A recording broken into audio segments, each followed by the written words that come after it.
Sonetta Studios.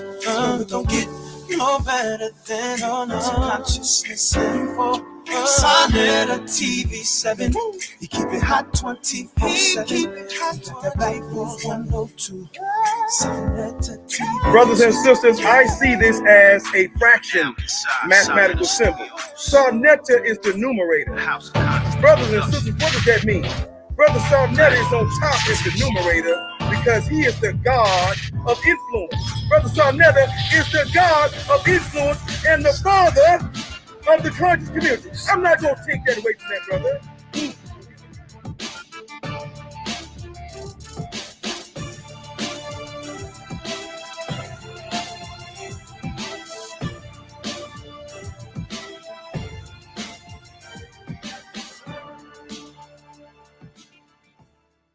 Peace and Black Power family. Welcome to another Sonetta TV House of Conscience production, Sonetta Studios, and of course the HOK Hit Squad. Peace and Black Power to everybody. Today, brothers and sisters, this evening, I got a powerful soldier. He's been here a few times. He's been here, and he's a heavy hitter. He's a heavy hitter. He's a doctor. And some of you might say, damn, you know what? I missed the apostle. I don't have the apostle over here no more. I tell you what, I got something better than the apostle. The apostle is cool, but I got something better than the apostle. He's all right. But I got the man who taught apostle. And apostle will tell you that himself. I got the man who apostle learned from by watching him, by studying his videos, and apostle will tell you that himself. Apostle refers to him as his teacher, y'all. This brother is mean with it. He's bad with it. And so without any further ado, I bring to you DrYasapa, MD, MBA. What's going on, my brother? How you doing, man? Unmute yourself. Talk to the people. Yes, I got you. We hear you. We hear you, man. How you doing, brother? Okay. Good to have you back in the building again, brother, man. I'm good. It's good to be back. Yeah, good to have you back. And this is back, Professor Sonetta. This is a kind of a controversial topic here. You know what I'm saying? I'm loving it. You know, Sonetta, we love controversy. We'll strike it up. You know, we love controversy over here. So, because this is what really makes people think. You can't walk around and everybody preaching the same thing. You know what I'm saying? You got to come with something different, something more scholastic, and make people stop in their tracks and say, hold up, what did he just say? Did he say the Moors and the Hebrews are the same people? Did he really say that? And then it'll just make people go in and study. Or Sonetta, you need to get DrYasapa up here. I want to challenge him. You know? So good to have you back, my brother. I want to pass the mic on over to you. How you been going, man? I'm good, man. I'm good, Professor Sonetta. Let me just say to begin with, thanks. Because when I was a very young man, I came in contact with your videos, and that was my beginning into this walk. All right. So to me, you are Professor Sonetta. Oh, always. Man, thank you, brother. Thank you for that, brother. Let me say, Sonetta, I'm going to prove this by law. That Moors and Israelites are one people. I'm going to use law. Okay. Beautiful. No. Bridge the gap. All right. So now but there's another thing that we're going to talk about too later on, and that is the New Testament of the Bible and the Abrahamic religions are false, you saying? All of the documents that support them are all fraudulent. Now hold on, that might sound crazy to some people because you do consider yourself an Israelite, check? No, I ascend from the house of Yasharallah. Oh, okay. Now, what's the difference? Israelite. What's the difference? Well, people will argue this, but Israelite is Isis, Ra, and El. Okay, that's a compound of deities. They don't want to admit that, right? They don't want to admit it, but it is what it is. Okay, it is what it is. It is a compound, Isis, Ra, and El. So, but then I've heard that before. Yeah, it gets into a different story. But the bloodline people, that's the house of Yasharallah. Okay, so I'm going to get into this as we get into the fraud, the New Testament fraud. Not only what you'll see, I don't want to say anything and scare people. All right, now I want to let you know, you got some Israelites out there that's going to be watching, and they're going to come after you, brother. Yeah, they ain't going to like it, but there's nothing they can do about it. All right, go ahead, my brother. I'm going to pass the floor to you and let you do what you do. What I'm going to show, they have nothing to say in response. Go ahead, let's get into that. All right, so let me go here.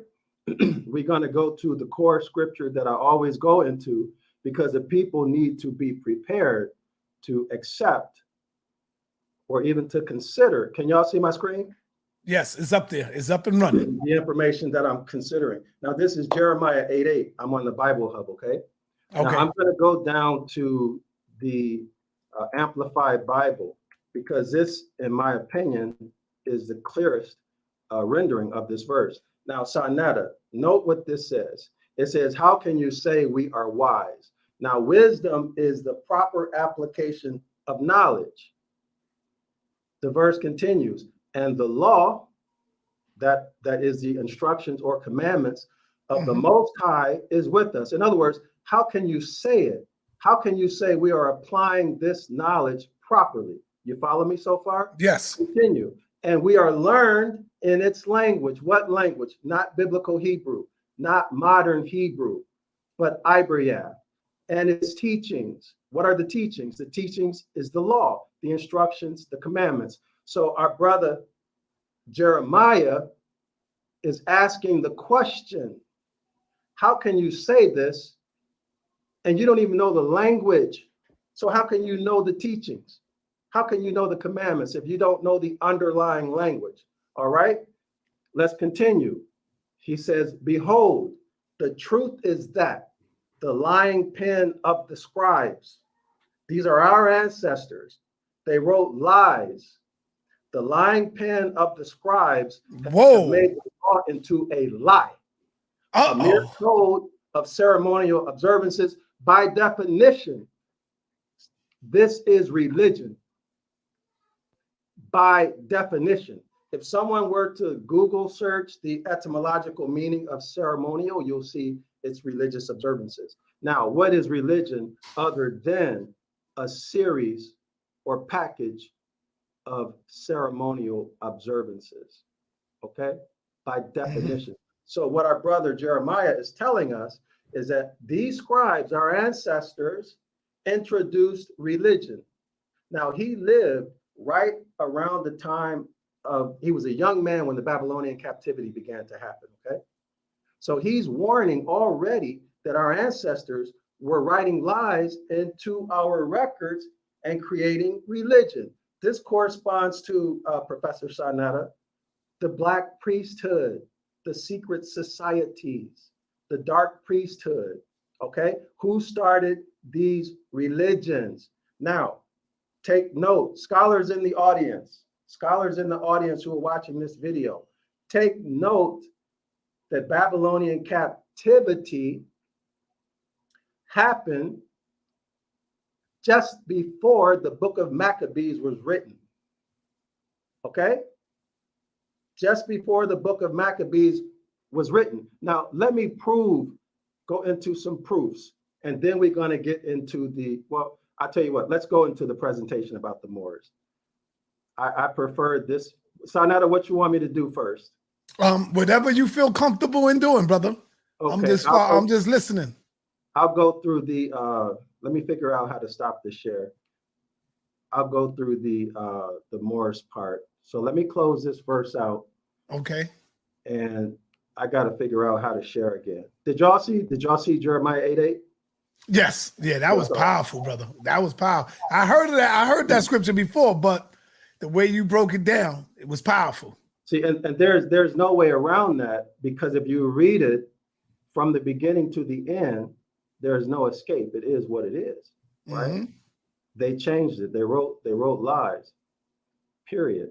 So can you see my screen now? No, it ain't up yet. It's not. You ain't sharing nothing. You got to share it. Okay. Is it showing now? All right, I see it now. It's okay, up now and this running. is, thank you. This is Black's Law Dictionary, Professor Sarnetta. So scholars in the audience, take note. Take note. We're going to read the definition of land. It reads, this is Black's Law Dictionary. This is ancient and modern law. This is not religion. This is law, okay? This is law. Everywhere around the world, this is law. It says land, L-A-N-D, in the most general sense, comprehends any ground, soil, or earth whatsoever as fields, meadows, pastures, woods, moors, M-O-O-R-S, moors. Land is a noun. Moors is a noun. Take note, scholars. So moors are land, two synonymous synonyms. You see it, Sarnetta? Are you there, Sarnetta? Yo, brother, can you hear me?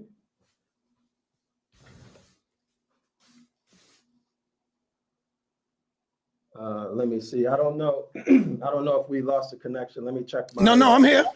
Oh, you're here. So did you see what I'm saying? Did you see? No, that? I just when I put the screen up, I ran to the bathroom real quick. Okay, so this is critical. Let me go through that again because I Yes. really want you to see this. All right, so let me open that back up. All right, so the screen is still showing, right? Yes, it's still there. Okay, so here we are, Professor. Land, L-A-N-D. This is a noun, right? In the most general sense, land comprehends any ground, soil, or earth whatsoever as fields, meadows, pastures, woods, moors, M-O-O-R-S, moors.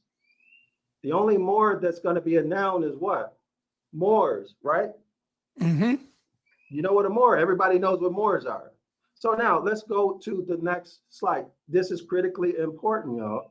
Scholars in the audience, keep this in mind. Let me figure out how to close this out. I want to go to my PowerPoint now. Yeah. Just go to unshare. You good? All right. So let's see.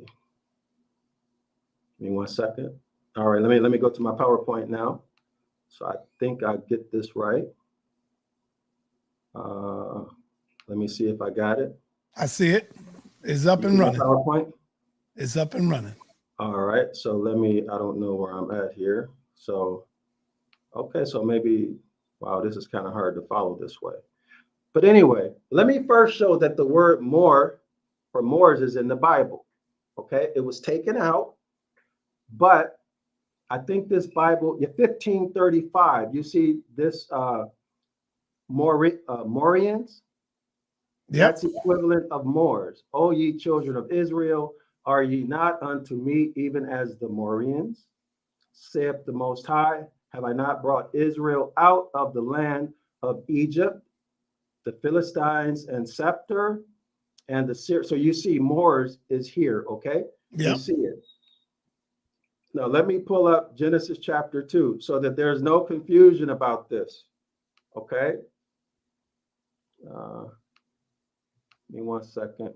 Let me pull it up. Genesis chapter 2. And keep in mind,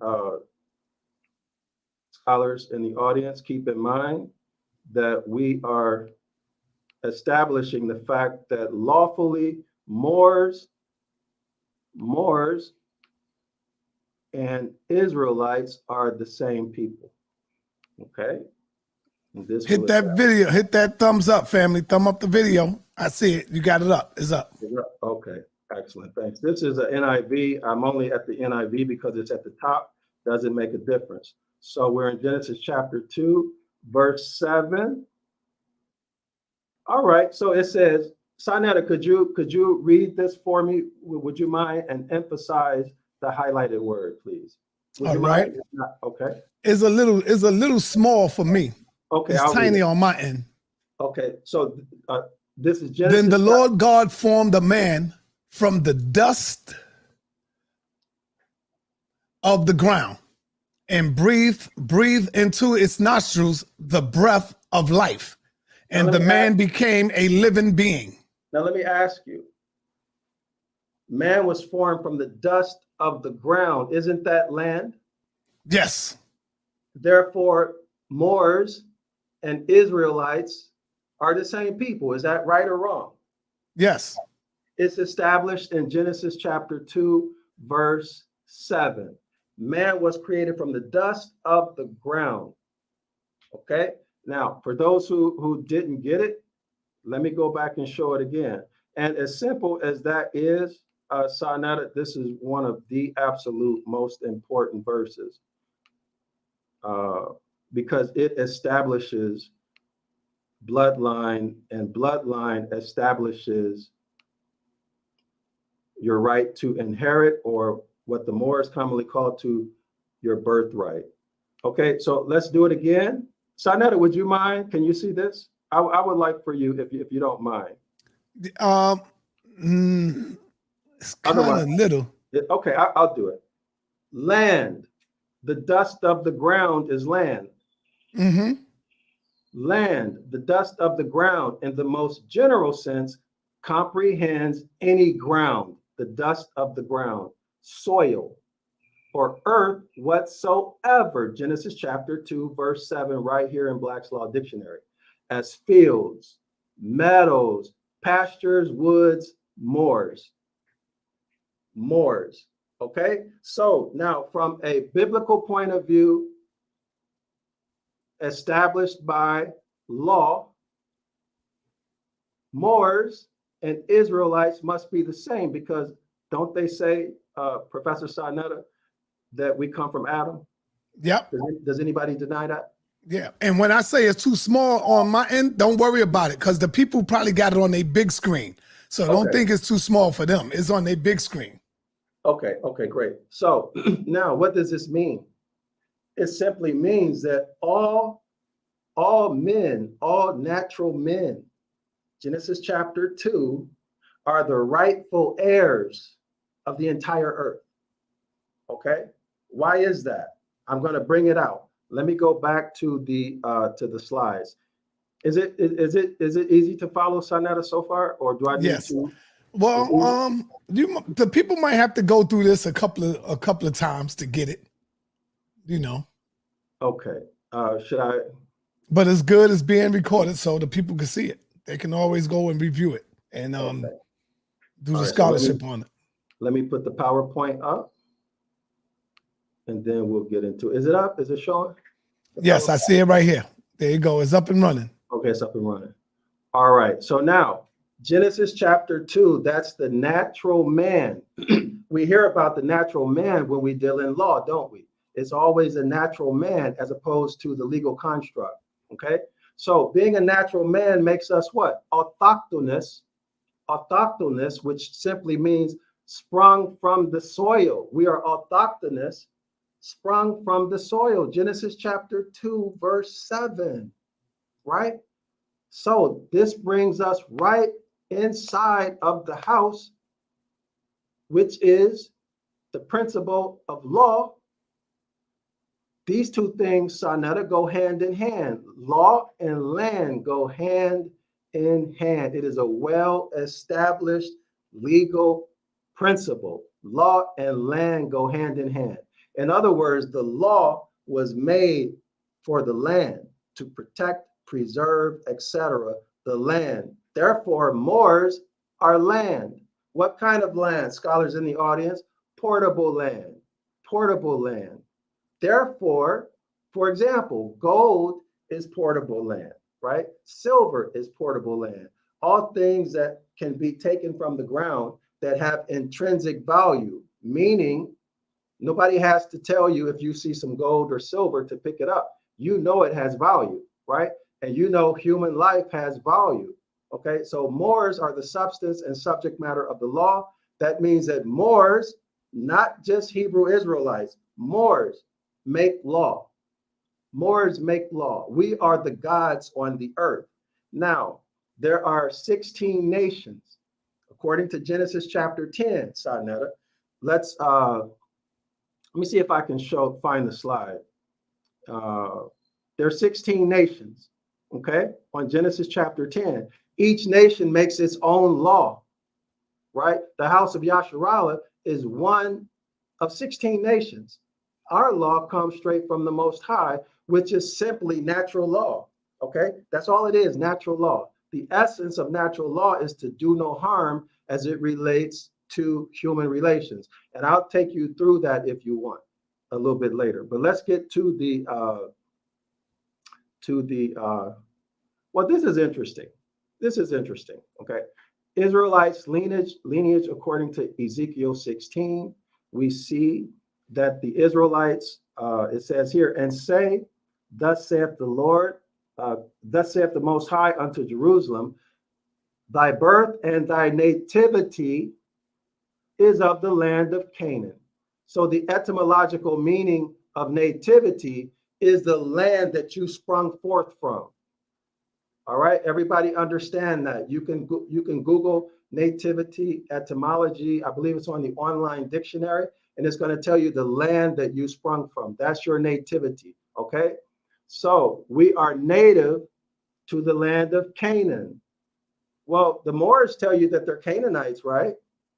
So here we see another case where we are the same people, but this is just a side point, okay? That's just a side point. This is just icing on the cake.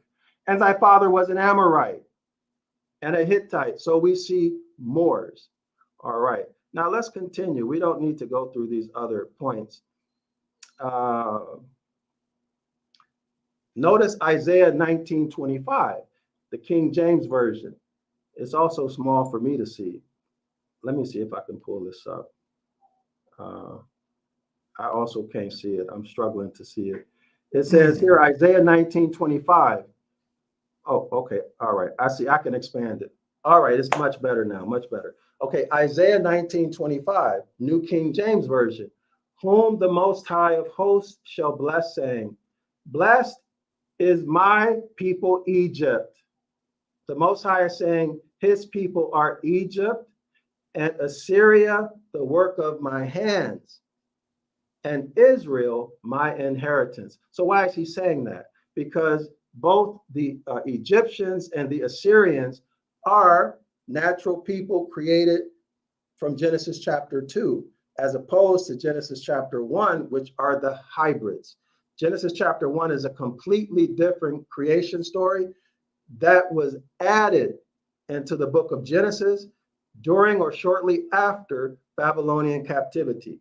I hope that's clear for everybody for all the scholars in the audience. So again, the Most High is saying Egypt is his people. He's not expressing hatred toward the Egyptians. And he says Assyria is a work of his hands. Again, he made these people. They are the law in the lands that they were given. Okay, so now let's continue. We also see, if you look at the bullet point right here with the highlight, well, with the bold, Israelites intermarried and had children with Moors. So we'll skip down and just read the underline. We'll go here with the cursor. Let me change the cursor. Can I change the cursor? No. All right. Let me go back, y'all. Hold on. So we see here, after these things had been done, the leaders came to me and said, the people of Israel, including the priests and the Levites, have not kept themselves separate from the neighboring peoples with their detesting practices, like those of the Canaanites, Hittites, Perizzites, Jebusites, Ammonites, and Moabites. So the blood of these people are mixed in. They're Moors, okay? The bloodline of the Moors. But this, again, is a minor point, all right? They have taken some of their daughters as wives for themselves and their sons, and they have mingled the holy race with the peoples around them. And their leaders and officials have led the way in this unfaithfulness. All right, so Moorish blood scattered all through it. But remember, we're all Moors. So this idea that there's one group of people who are Moors, that's false. All natural people are Moors, period.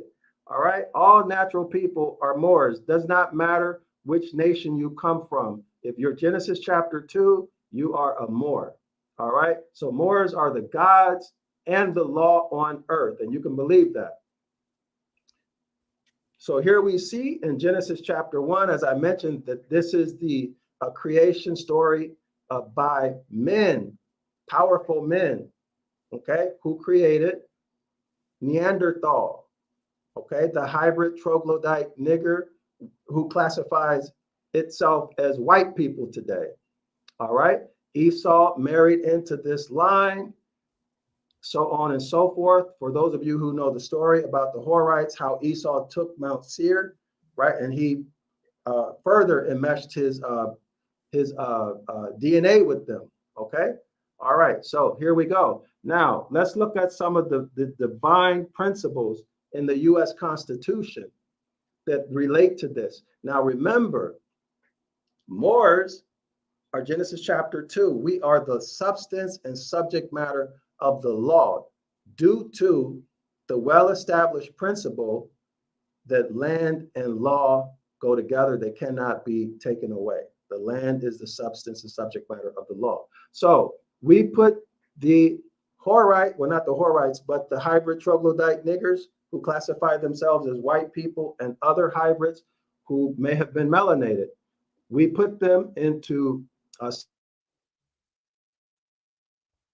All right, you went out. Your sound. Let's get it back in. Let's get back in.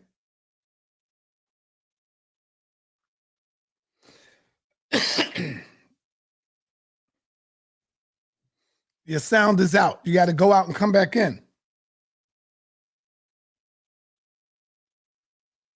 All right, just be patient, y'all. We're getting back in. We're getting back in. Go out and come back in, brother.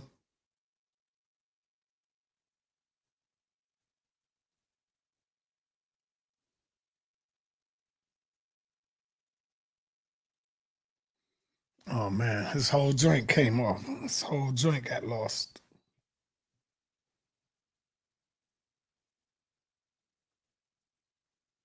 Be patient with us, y'all. Be patient with us.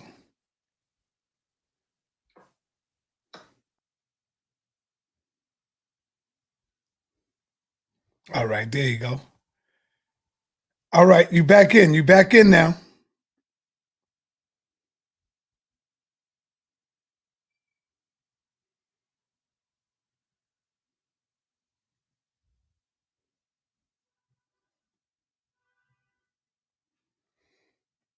Oh, man, lost this connection. All right, his system must be running a little bad here, y'all. Let's go. Let's go. The Most High is playing favoritism. The Most High, see, you see the correction. All right, let's go. Let's go. Let's go, family.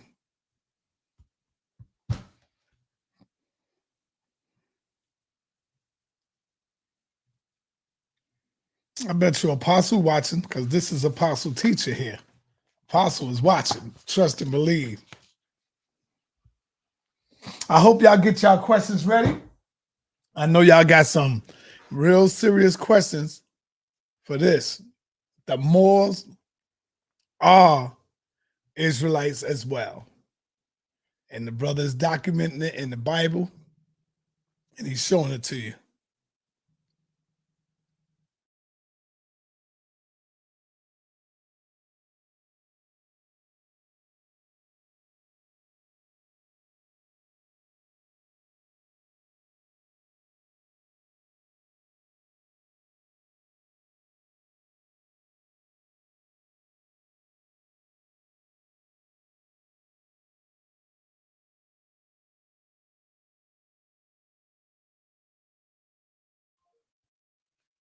Peace, peace, brother. You there? Oh, man.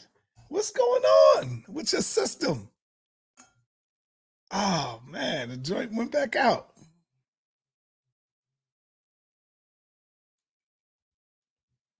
What you mean, brother, by that? It was never a secret. What are you talking about? It was never a secret. What you mean, that the Moors are Israelites? Is that what you're saying? Is that what you're saying? It was never a secret? It had to be a secret. Shit, Captain Tazariak don't know nothing about that. Captain Bang on the Moors.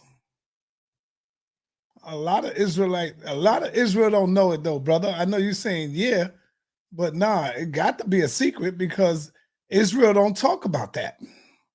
See what I'm saying? Israel don't talk about it. Come on, brother. You probably got to get a better system or a better server. I see you. I can't hear you though.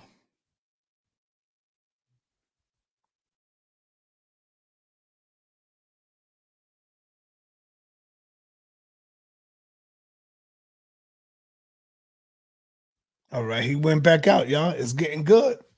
And he goes out. I want to hear that brother debate Captain Tazariak. Captain, I don't think Captain might be ready for him. Captain really got to know Hebrew to deal with this brother. Let's get some likes in the building while we waiting on the brother to get them get his joint right. I think this is it right here. I think it might be right now. Here we go. You're in here, brother. I see you. Let's go. Let's go.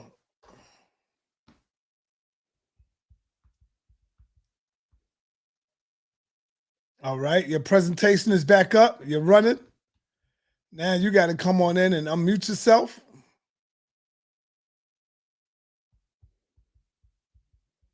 Oh, man. You went back out, brother. Hit that like button, family. Hit that like button, y'all.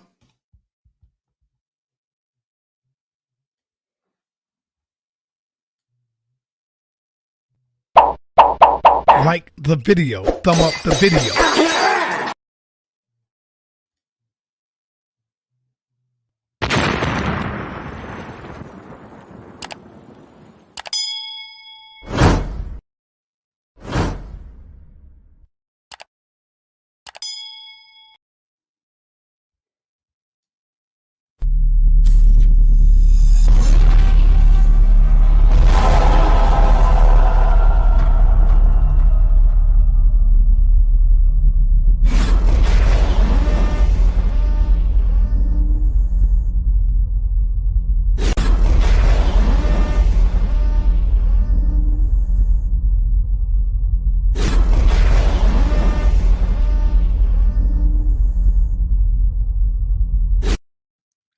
Have a little patience, y'all. Just have a little patience, man. You know, some people go out. This, you know, this happens, man.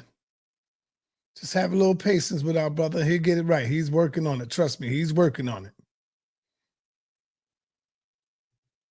Big brother Sal, when you gonna let me on the platform to share my bullshit? At least he keep it a buck, though. I like that. At least he keep it a buck, cowboy. All right, I see you, brother. You up there. You up. Unmute yourself.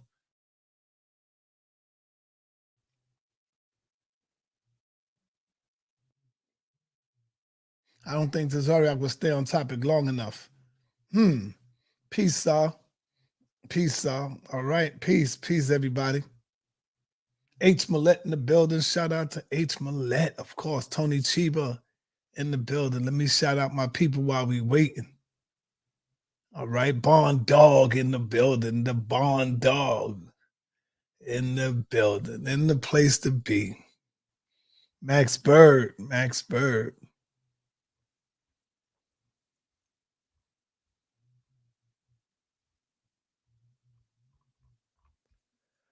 All right. Oh, man, I might have to do this another time, man. I might have to just open up the floor, being that I'm live already, and drop the link, and we probably got to reschedule. All right, hold on. Here we go. Hold on. Peace, brother. Peace, brother. Everybody can hear you. What's happening?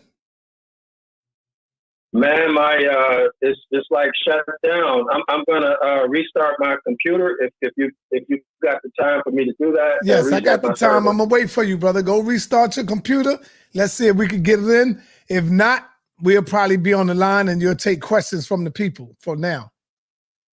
Because I know people want to ask you questions on the phone. Yeah. So go ahead, go reboot your joint and let's get it in. Okay, all right. Let me restart. All right. So yeah, he got to reboot it. Sometime this thing happen. Y'all know how it is. Sometime this thing happen, man. All right. The general finally woke up. Damn, General, your ass be sleeping all day, man. You finally woke up, brother. Tell him to turn off the green screen. Yeah. Yep.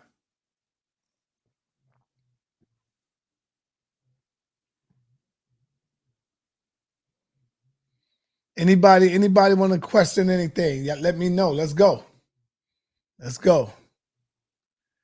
I'll throw the link in the chat for a minute just to so we could get this thing, keep it popping. And nah, I ain't gonna throw the link in. Nah, hell no. Cause he right here. See? Oh, I hear you, brother. I hear you. Mike. I hear you, brother. All right. Let's do it. Yeah, you back in action. Let's go. Let's get it, man. All right. Sorry about that, y'all. I don't know what happened. Let me. All right, your screen is up and running. All right, I'm up and running. Okay. Yep. Let me try to get reacclimated to where I was.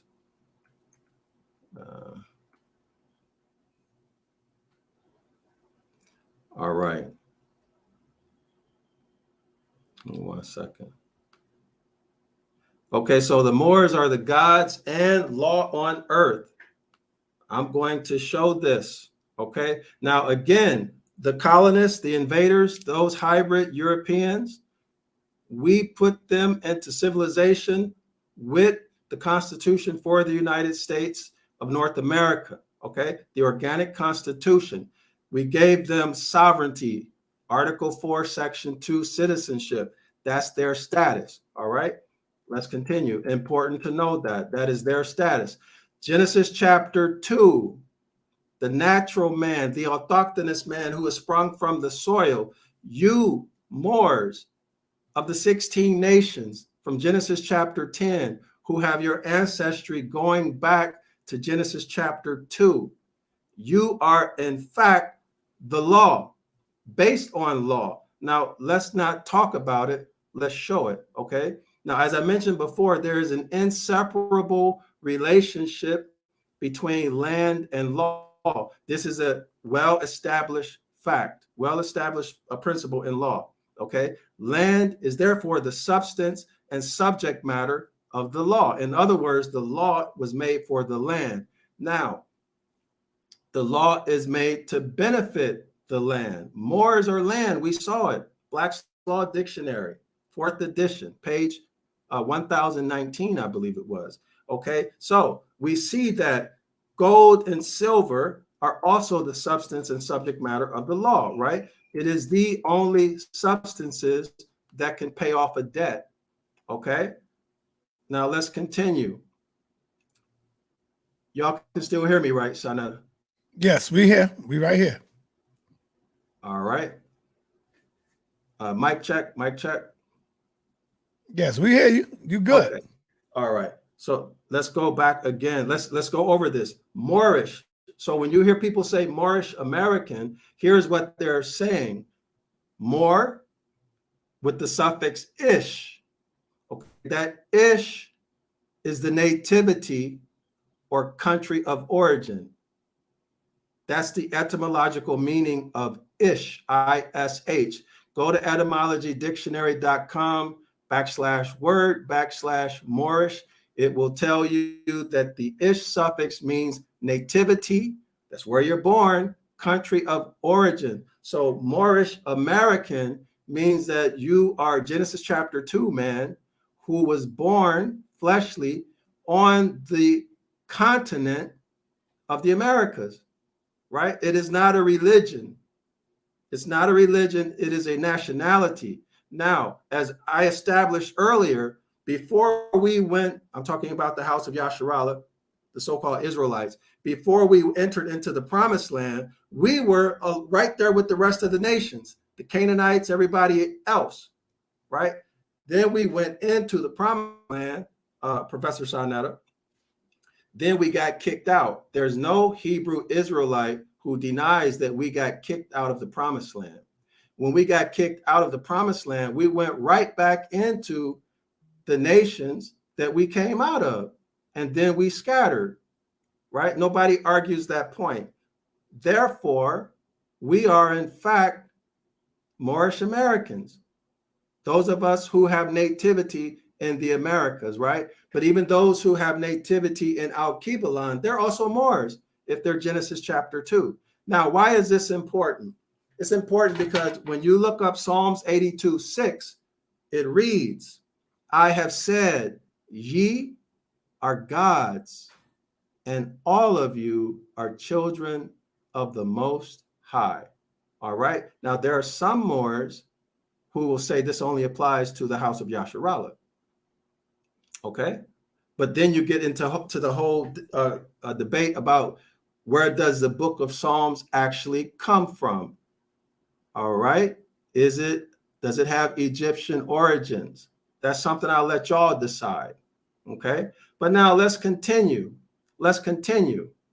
Islam, when we hear our brothers say Islam, it means I, self, law, am master. Psalms 82:6, and ye are gods.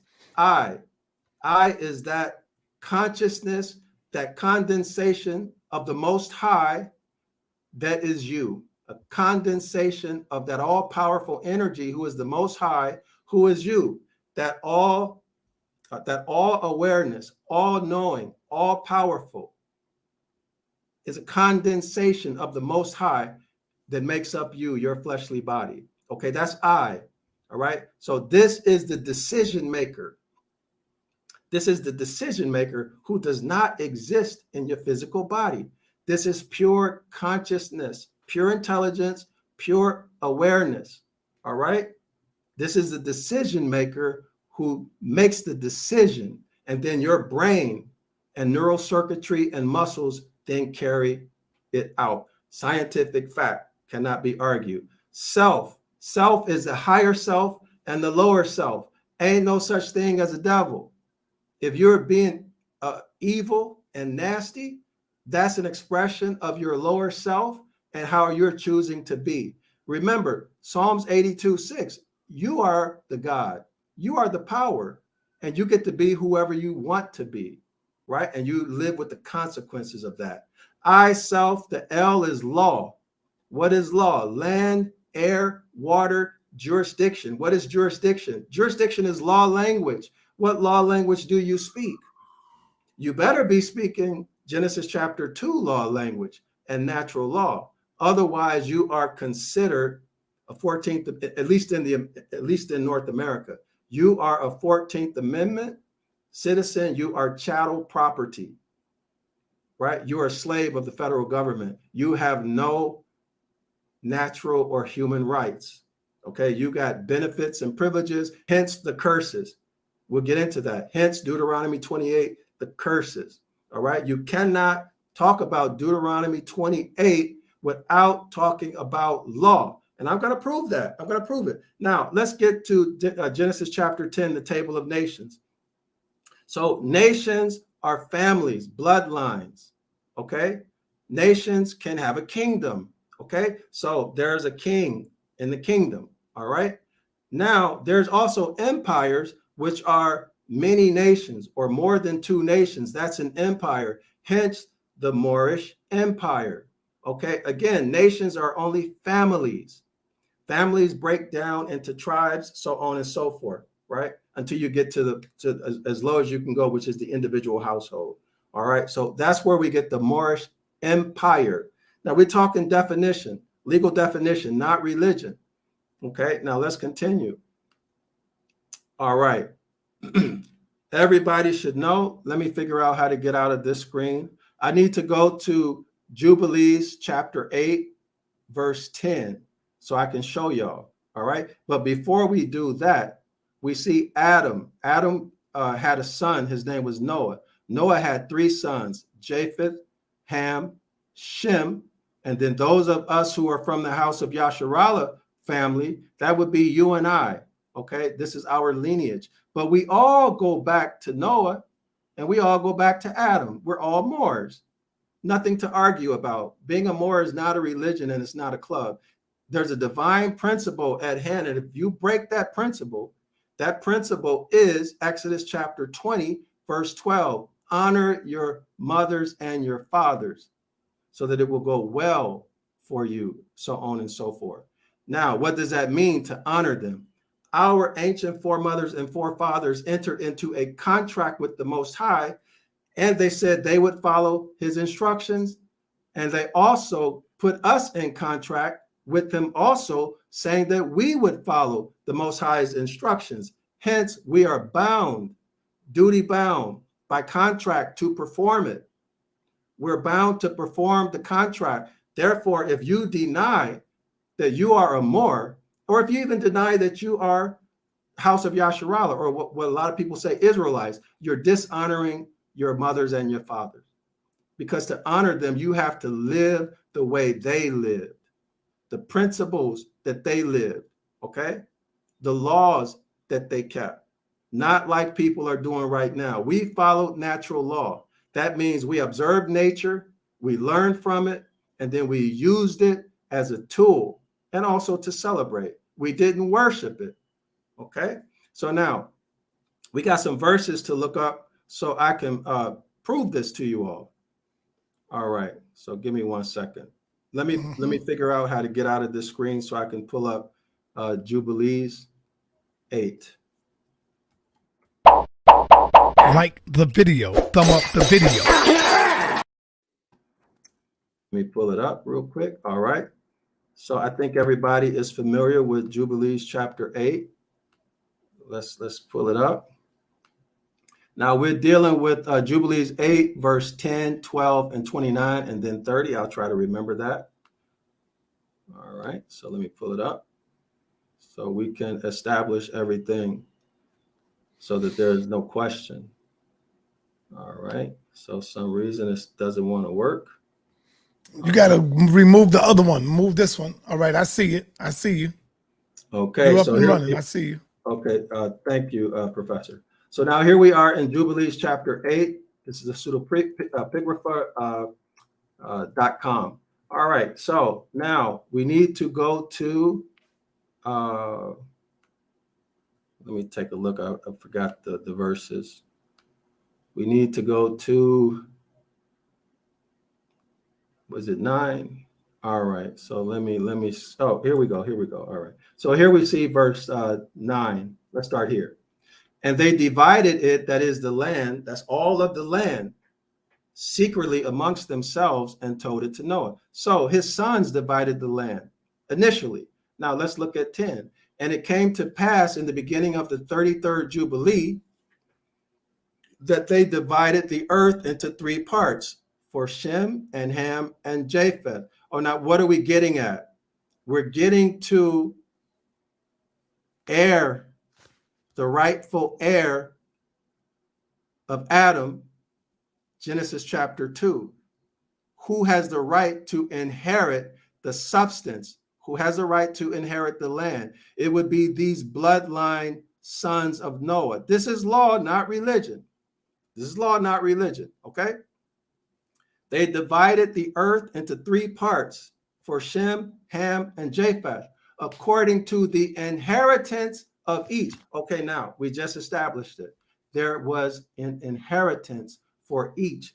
This is why if you deny that you are the son of Adam in Genesis chapter 2, you automatically lose your right to inherit. Why? Because you dishonored your mothers and your fathers. In other words, you broke the commandment at Exodus chapter 20, verse 12.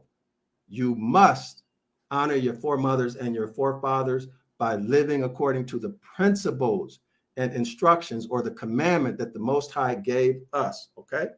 All right. Now let's continue. It goes down to, let me stop the share because I forgot what verses we're supposed to be. Well, I think, Sarnetta, that's enough, right? They can go back and read this in detail if they want, right? Mm-hmm. Y'all can read this in detail if y'all want. So let me go back in the interest of time. So we got a lot to cover. All right, let me pull the presentation back up.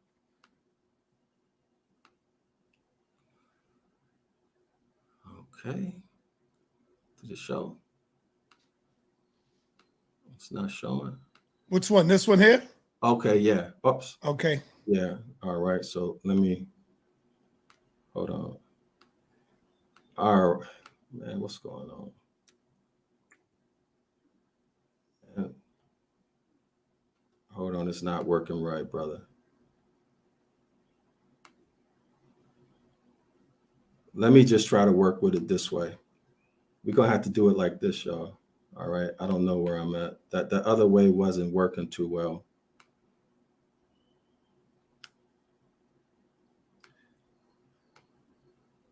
Probably go out, come back in on it.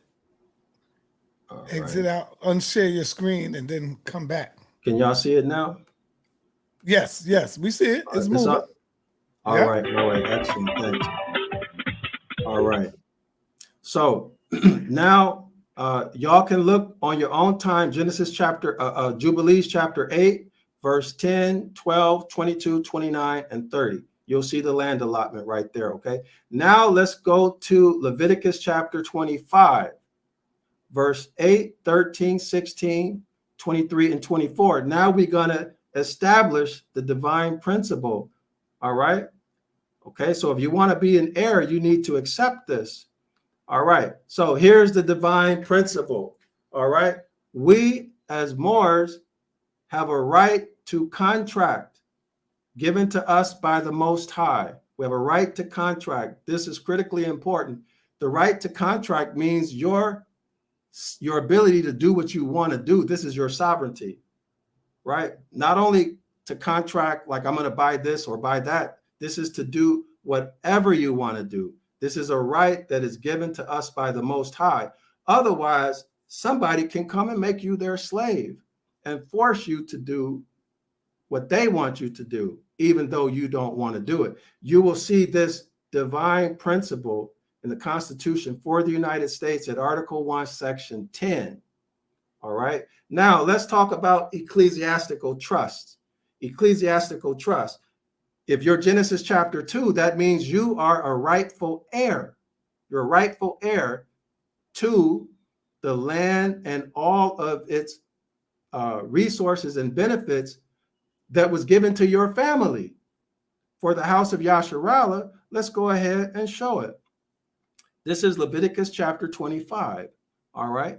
I'm going to start reading at verse 8. And it reads here, every 50th Jubilee on the Day of Atonement, let the trumpets blow loud and strong throughout the land. For the 50th year shall be a holy time to proclaim liberty. Y'all hear that? To proclaim liberty. That means you do what you want to do. That means you're exercising your right to contract. That means you are sovereign. Sovereign. All right. Again, it says, for the 50th year shall be holy, a time to proclaim liberty throughout the land to all enslaved debtors. Okay. Debtors, all enslaved debtors. Debtors are slaves. That's 14th Amendment. Continue.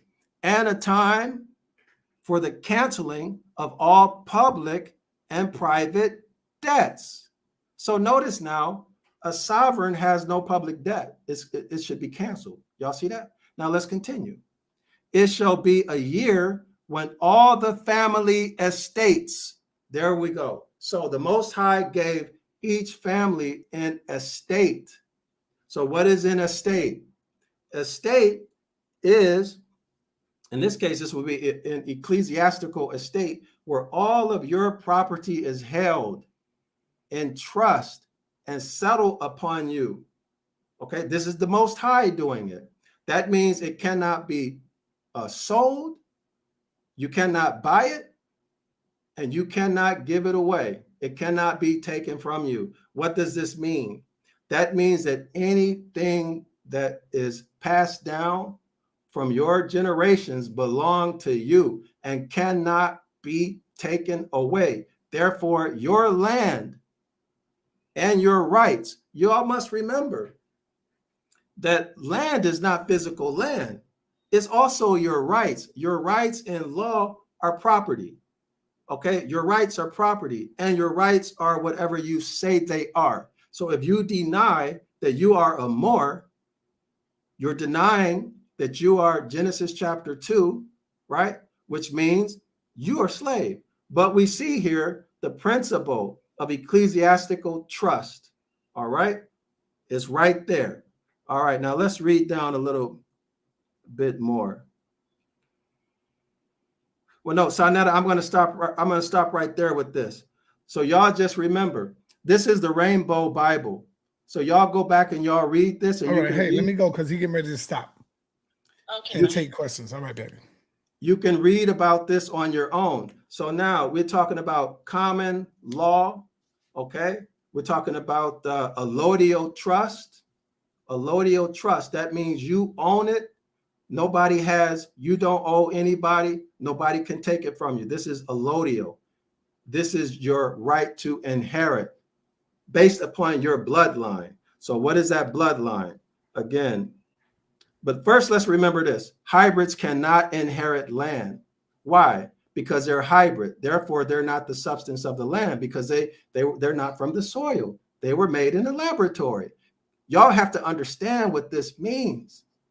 That means that the people ruling over you, they don't have land and they don't have sovereignty, right? But if you know who you are, you can put yourself on the road to the blessings more easily. Okay, this is, I don't know what else I can say about it. It should be obvious, I guess. All right, so here are families. So this is Noah. We're dealing with the 16 nations. This is Noah. This is Japheth. Japheth had 7 children: Gomer, Magog, Madai, Javan, Tubal, Meshach, Tyrese. Okay, so that's 7 nations. They all, so Gomer is the law in his nation. They're all sovereign. Magog is the sovereign of his nation. All right. Ham had 3 children. These are all nations. Okay, now we're 10. I'm sorry, Ham had 4. So now we're 14. These are all sovereign. Cush makes the law in his nation, Mizraim in his, Canaan in his, so forth and so on. And then Shem, all right, all the way down to the house of Yasharallah, 16 nations. Each one, every man is sovereign in his own nation. If let's say one of the sons of Japheth goes to Ham, he has to follow the constitution of Ham because he's in Ham's land, right? Or they're going to have some type of treaty. This is where treaties come from. But we're all family, all Moors coming from Genesis chapter 2. All right. And so we don't need to go through this. This is the genealogy of Abraham. Y'all can go through this if y'all want. But the bloodline, Genesis chapter 2 is the bloodline that makes us Moors in law because we're sprung from the soil. Okay. So if you understand what the brothers are saying when they say Islam, I, self, law, am master, you will understand that the earth is yours and you are a God. You are a God. All of this Christianity stuff about you don't deserve anything and you're a worm, that's crazy. Okay? It's crazy. You are a God. All right. Let me see. What else we got? I will not go into the summary. I'll let them read this for a second. I think it's pretty self-explanatory, and they can go back and get these details so we can get to the other stuff. Yes. All right. So now let's go. Oops. Let's go here. All right, so here's our status as Moors, those 16 nations. In the Constitution for the United States of North America, we are the people. In the preamble, we the people, that is Moors, ordain and establish this Constitution for the United States, so on and so forth. And then it says for our protection, right? Our benefit and the benefit of our posterity, which is our their children, which is us. So our proper status, we are the people, we are the Moors. We're not Article 4, Section 2 state citizens, and we're not 14th Amendment citizens. Most importantly, we have the right to contract, right? This is absolutely important. And y'all also think about this. When they denationalized us, right? When they denationalized us, what did they do next? They demonetized silver, right? And then they introduced the administrative state. And then they demonetized gold. Now we have fiat currency. So what did they do? They removed all substance from the Constitution. That is how they're able to introduce the administrative state. And we are all, well, not me, but those of y'all who don't know and who haven't taken proper steps, you're all slaves, property of the U.S. corporation. All right. Article 1, Section 10. Here's the divine here's the divine principle again. Article 1, Section 10. No state shall enter into any treaty, alliance, or confederation, make anything but gold and silver coin. See, that's substance. It comes from the land, right? It's substance. A tender in payment of debt. Now notice this, y'all. Law or law impairing the obligation of contract. Right? This is divine principle. In other words, you're sovereign. You can do what you want to do. Okay? That's where that comes from. So what is government? Government is your right to govern your own mind. See, govern your own mental, government, sovereignty. But there's a lot of responsibility that comes along with that. Okay? So these are all, that's Article 4, Section 2. But anyway, when you are living according to the principles, the commandments that the Most High gave us, it gives you or puts you in the status of we the people, and it puts you back into sovereignty. Some people call it common sense, common law, right? And then you can operate privately, okay? Or as a natural man or woman, right? And there's a whole lot to that you have to learn, but it gives you the protection of the Bill of Rights. So you have to know what the Bill of Rights is in order to get the protection of it. And it also gives you the protection of the Treaty of Peace and Friendship of 1836. All right. So that's why this Moorish thing is critically important. Okay. So if you understand the Bible, you understand natural law. You understand that natural law is common law. You see it in the Declaration of Independence. It says nature's God, nature's law, and nature's God. This is natural law. So if we look at it from our Egyptian brothers' point of view, we would be looking at the at the stars, the heavens, right?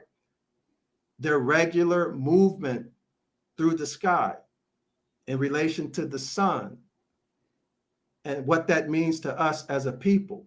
All right. So if you understand that, you understand that. Anyway, so I think I will stop here on this one. And the people can read this. But let me just backtrack before we go, y'all. What makes us gods? We have a structure in our brain. It's called the reticular activating system. This is your creative force, or connotatively speaking, your God factor. The reticular activating system is that physical structure in your brain that allows you to focus attention and to attract whatever situation, circumstance you want in life. Proven fact.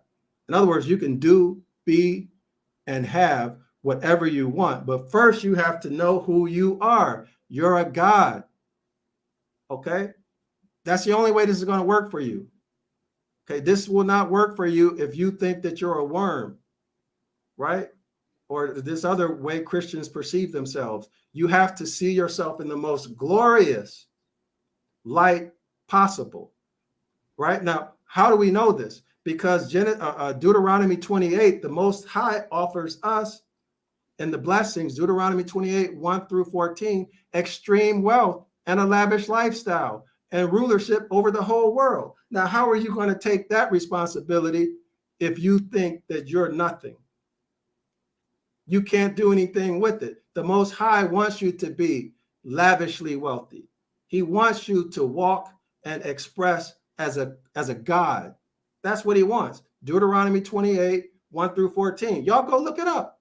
All right, so I think that's it on this part.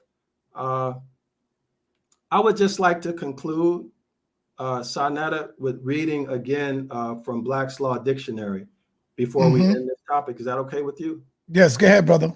All right, thank you. So y'all remember, Moors hold their right to contract in trust to the Most High as property that has been settled upon them, which can never be contracted away by consent or voluntary waiver. This is a well-established legal fact. All right, period. No way around that. All right, so I forgot about this. Well, let me let them see this, and then I'll stop. All right, so let me stop the share. Then I'll come back to that. So we're going to conclude this part with where we started. For those people who may have come in late, we're going to show you what's the basis of all of this that we're talking about. So again, this is Black's Law Dictionary. This is 4th edition. We're going to look at Moors, land. In the most general sense, comprehends any ground, soil, or earth whatsoever, as fields, meadows, pastures, woods, moors, M-O-O-R-S.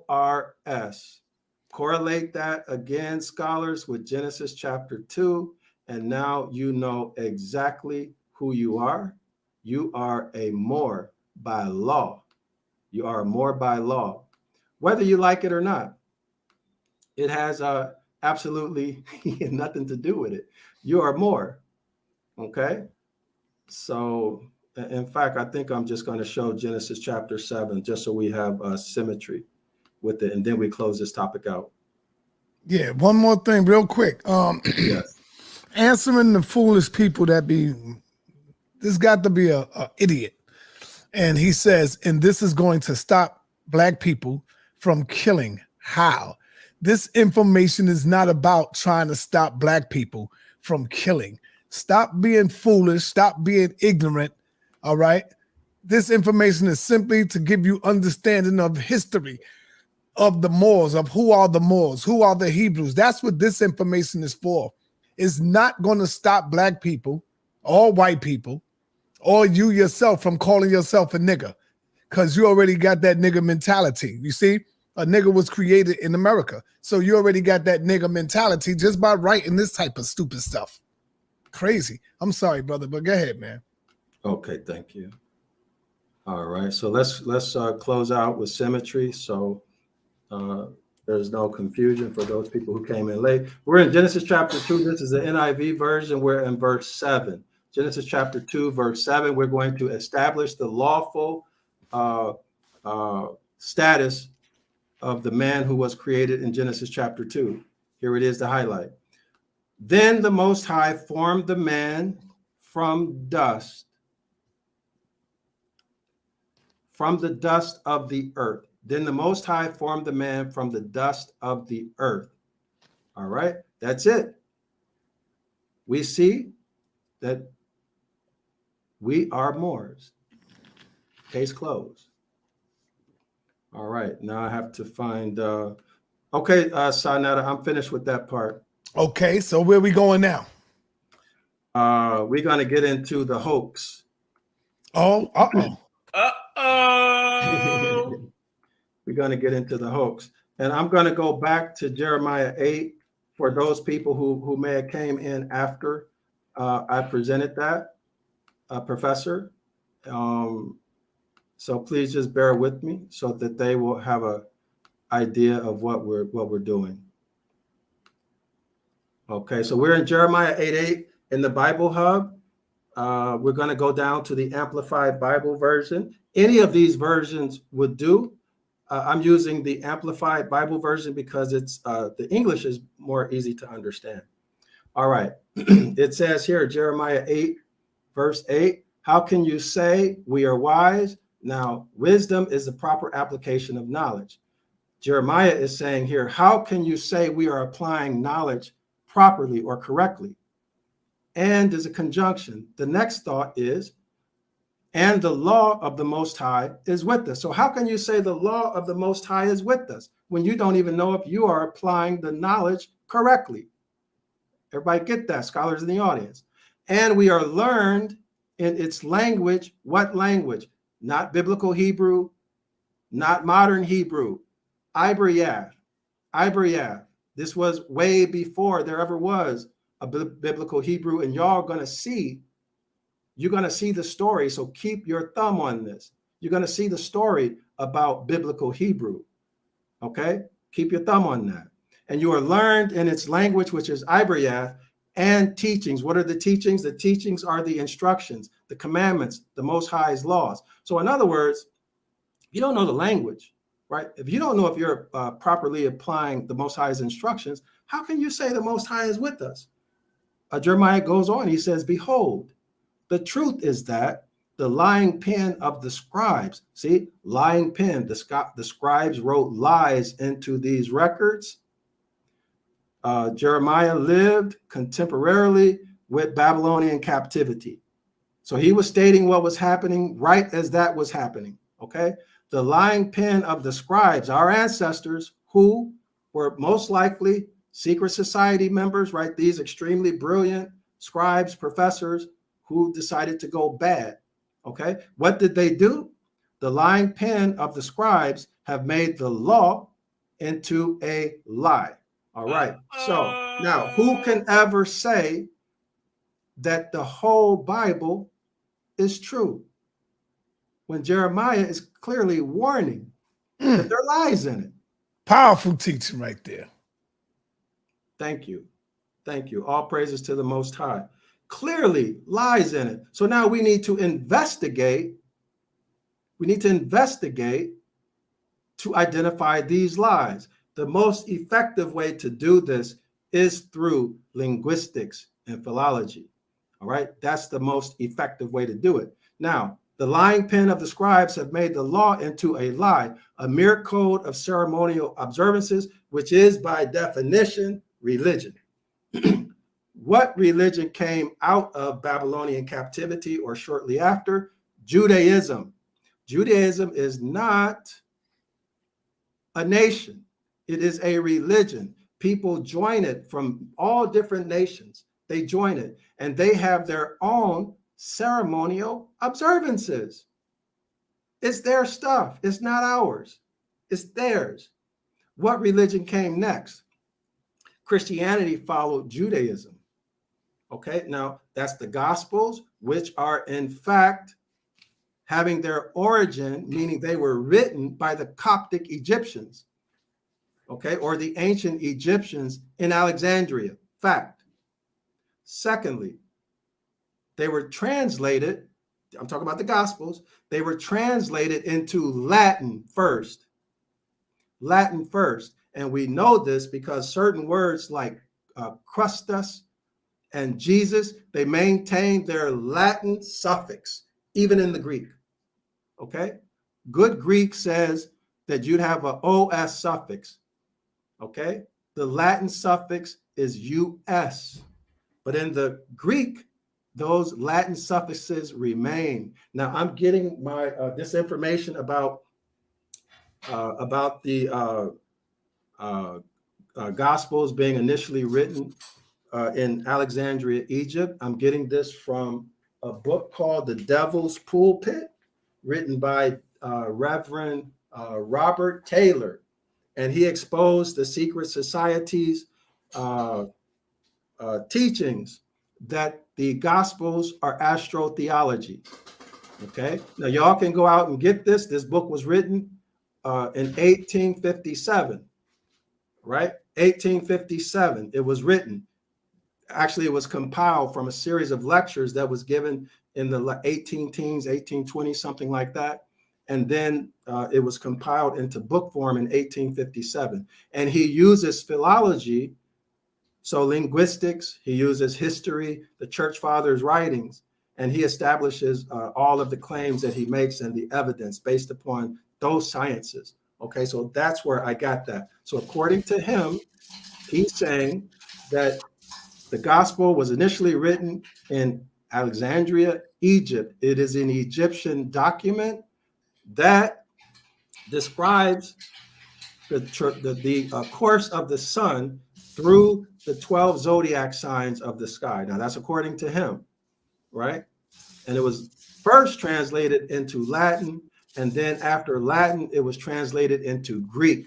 And then they told the lie that the original language is Greek. And according to him, he says it was to mystify it. So now let's deal with this religion things. All right, let's deal with it. Let's see if Jeremiah was telling us the truth. Okay, so we're going to go to the source. All right, we're going to see what the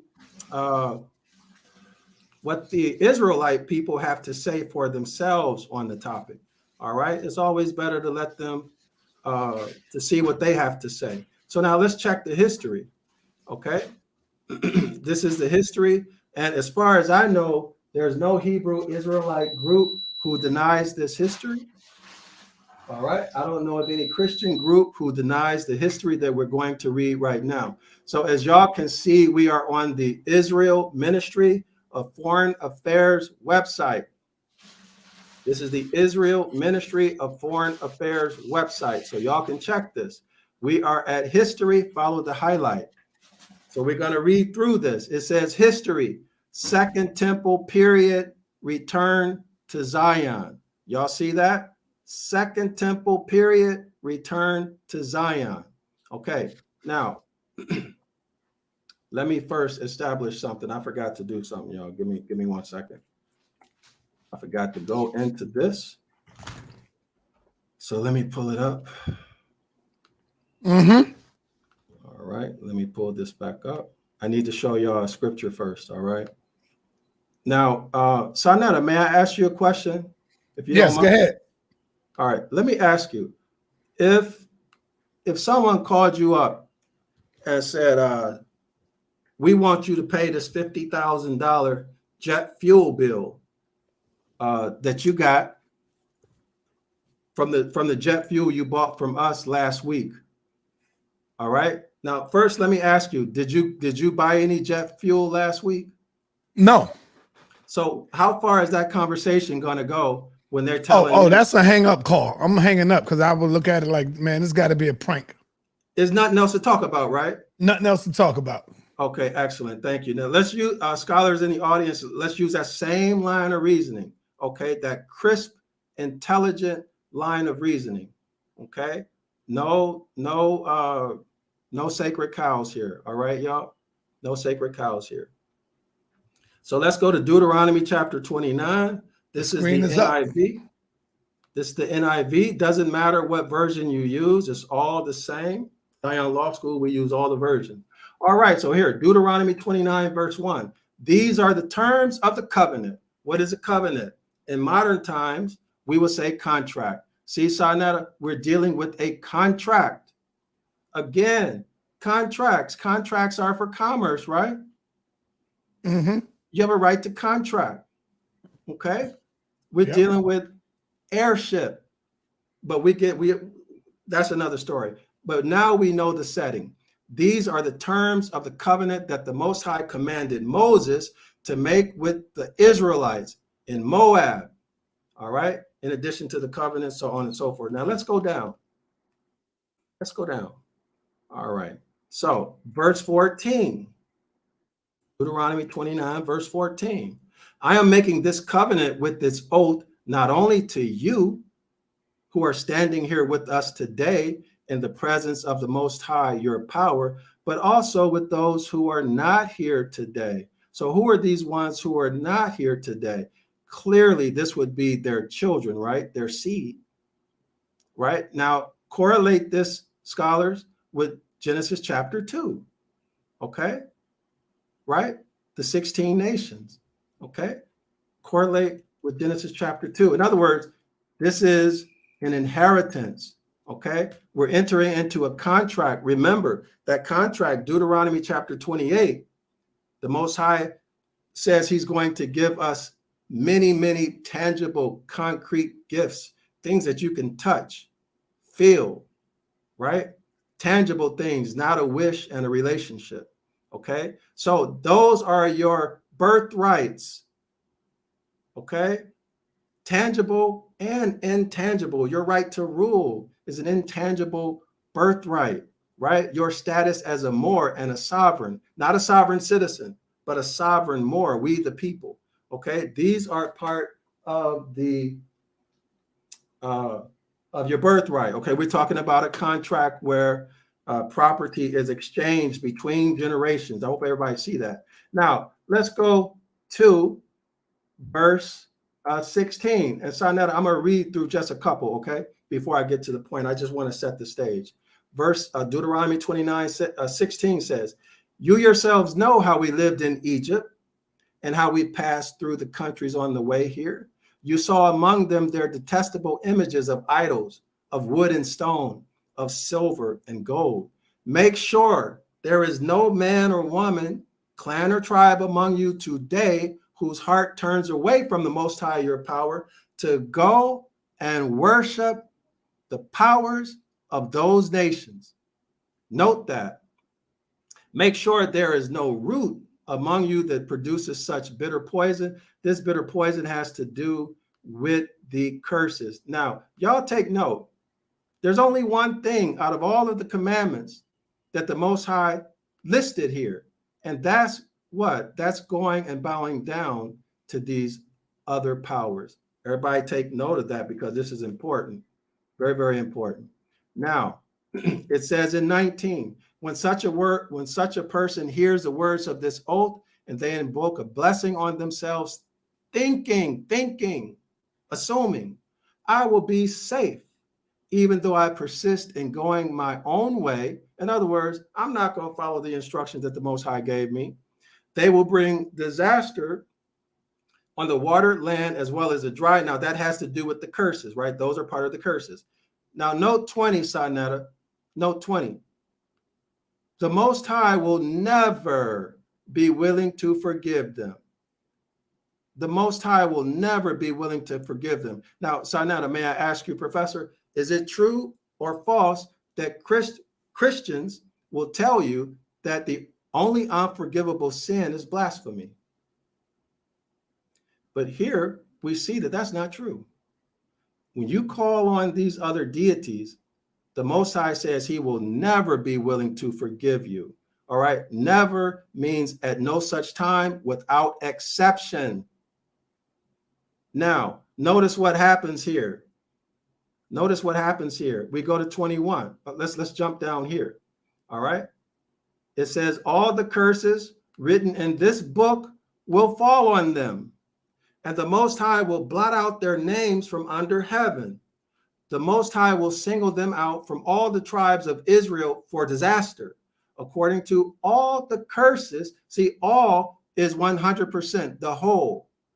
There's no little piece that's left out. It's the whole thing, the whole pie, according to all the curses of this covenant written in this book of the law. So this is the first thing. It says the book of the law. Doesn't say anything about any other law, New Testament or some other law. Doesn't say that there.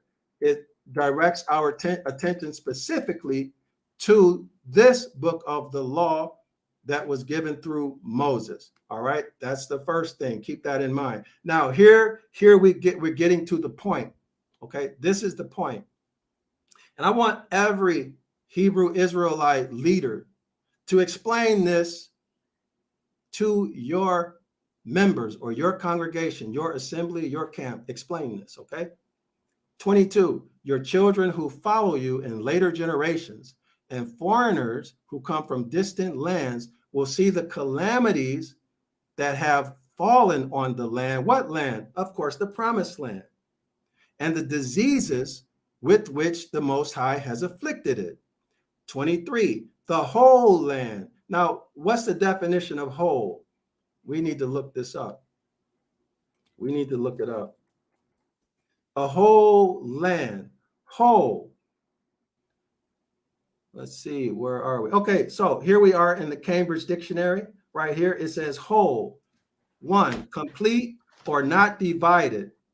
All right, complete or not divided. So the whole land. All right, now here's a point. The whole land will be a burning waste of salt and sulfur. It's going to be a burning waste. The promised land is future. The promised land in the future will be a burning waste. A burning waste. What is waste? That means it's completely destroyed. It cannot be used for anything. The whole promised land will be a burning waste of salt and sulfur. Nothing planted, nothing sprouted, no vegetation growing on it. It will be like the destruction of Sodom and Gomorrah, Admah and Zeboim, which the Most High overthrew in his fierce anger. Now, let's look at this. Sarnetta, let me ask you and the scholars in the audience, Professor, if you will. What happens if you put salt in soil? Can any vegetation grow in that salt soil? Absolutely not, right? Of salt and soil, nothing planted. That means there are no plants, nothing to eat, y'all, no trees, no vegetation, nothing sprouting. Why? Because the soil has a high salt concentration and sulfur concentration, right? So plant life can't grow. And then it confirms it. No vegetation growing on it. So let me ask you, if there's no vegetation growing on it and it's a burning waste, what is this by definition? A desert. The whole promised land is a desert. It has no water. It has no vegetables. Nothing can grow on it. It's completely destroyed like Sodom and Gomorrah. Everybody see that? Now, notice what it says here, 24. It says here, all the nations will ask, why has the Most High done this to the land? Why this fierce burning anger? 25. And the answer will be, it is because this people abandoned the covenant of the Most High, the power of their ancestors. See, now, Exodus chapter 20, verse 12, right? Honor your fathers, your forefathers, and your foremothers. Here we see it, okay? So they, they abandoned the covenant of the Most High, the power of their ancestors. So we're talking contract. The covenant or contract he made with them when he brought them out of Egypt. They went off and worshiped other powers and bowed down to them, powers they did not know, powers he had not given them. Therefore, the Most High's anger burned against this land, turned it into a complete desert, totally destroyed, like Sodom and Gomorrah, so that he brought on it all the curses written in this book. What book? The book of the law that was given to Moses. 28, in his furious anger and in great wrath, the Most High uprooted them from their land and thrust them into another land as it is now. Now, Sarnetta, may I ask the scholars in the audience and you, don't all of the Hebrew Israelites say that we were kicked out of the promised land? Nobody denies that, right? They often cite Deuteronomy chapter 28, verse 68, about us being sold off into slavery on ships because we were kicked out and that now we are under the curses. But what they failed to explain or to tell the people is that the whole promised land is a desert. It is uninhabitable. There's no food there. There's nothing there. It's just like Sodom. Y'all know what Sodom and Gomorrah look like? Let's look at Sodom and Gomorrah. All right, let's see what, because the Most High said it looks like, or it's like Sodom and Gomorrah, right? So now let's see if we can get some images. All right. So y'all see this? All right, Sodom and Gomorrah, there's nothing growing. See, no vegetation. This is what the promised land looks like according to Moses. According to Moses, all right? A complete wasteland. Now, let me make sure y'all can see this. Sarnetta, do y'all see this? Y'all see my screen? No, you just took it down. All right, I see the one that say Abrahamic religions are a hoax. That's the one? No, I was showing. Yeah, we saw that. You just took it. It just went down just now. Not that one. It should be my web browser. I don't know what that's showing. Yeah, it was just showing. Do but you see somehow it went down just now. Okay, let me try to get it again. I want people to be able to see what the land looks like. Yeah.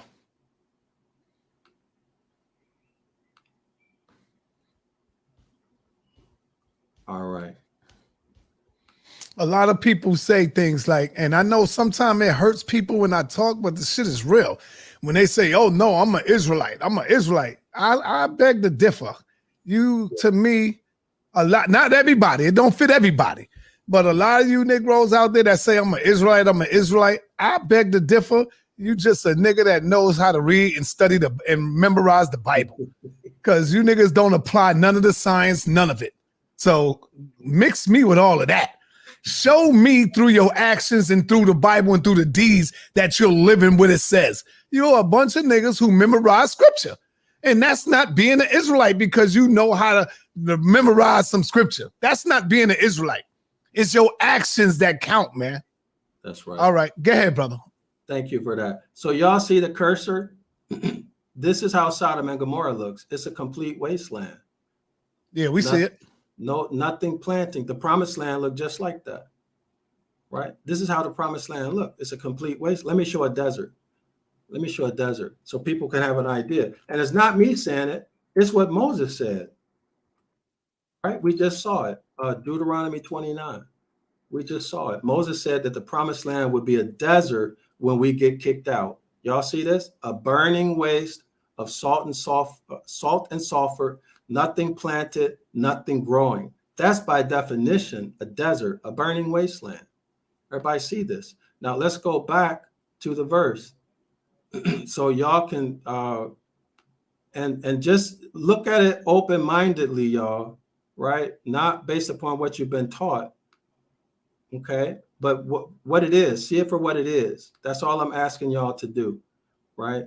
Just see it for what it is.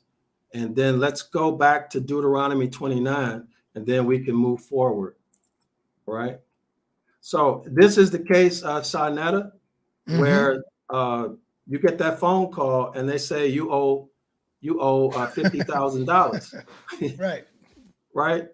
But you ain't got no plane and you ain't flew nowhere, so you hang up the phone. Nothing else that they say could mean anything, right? So here in Deuteronomy 29, verse 23, Moses himself says, the whole land will be a burning waste of salt and sulfur, nothing planted, nothing sprouted, no vegetation growing on it. It will be, see, the promised land will be like the destruction of Sodom and Gomorrah. That's that $50,000 phone call. So at this point, it should be clear.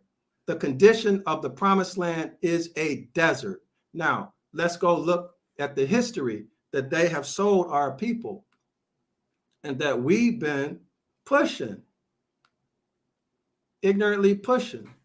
I don't even know if I can say ignorantly. I don't know people's motives. Let me not say that. So let me take that back. I'm at the Israel Ministry of Foreign Affairs website. Do y'all see this? Yes, we see it.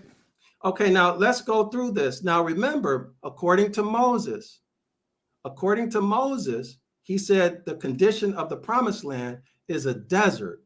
Moses also said that if we didn't follow the Most High's instructions, that we would be kicked out of the promised land and we would be put under curses.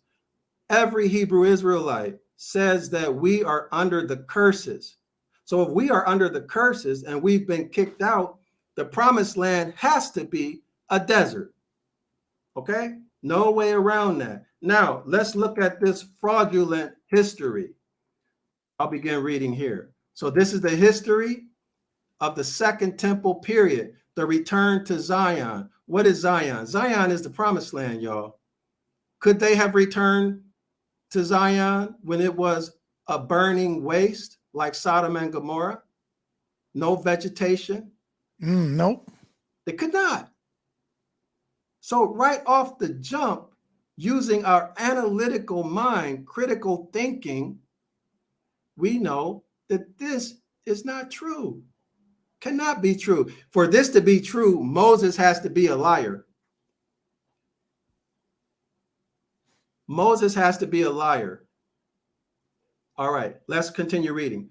Following a decree by the Persian king Cyrus, 538 BCE, 50,000 Jews set out on the first return to the land of Israel.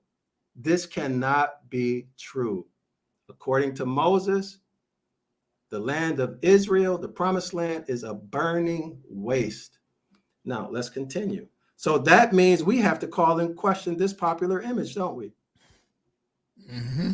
Because that's what they're using to support this fairy tale. And I'm calling it a fairy tale because it disagrees with what Moses said the condition of the land would be. Okay? Now, y'all see it says the Persian and Hellenistic periods, right? Persian and Hellenistic periods. This would cover what? The book of Maccabees. Now let's continue. It also, well, there's a lot going on here, but let's read down a little bit, okay, y'all? Following a decree by the Persian king Cyrus, conqueror of the Babylonian Empire, 538 BCE, some 50,000 Jews. Oh, wait a minute. Jews? Who are these Jews? They're not bloodline ascendants of the house of Yasharallah. Jews, this is Judaism. Okay? Y'all can do the research on this word Jew. Okay? Some 50,000 Jews, not bloodline house of Yasharallah, set out on the first. Now it says the first. If there's first, there has to be what? At least a second, right? Set out on the first return to the land of Israel. Again, this is not true. It's a lie. You either believe Moses or you believe whoever made this story. You have to make a decision for yourself.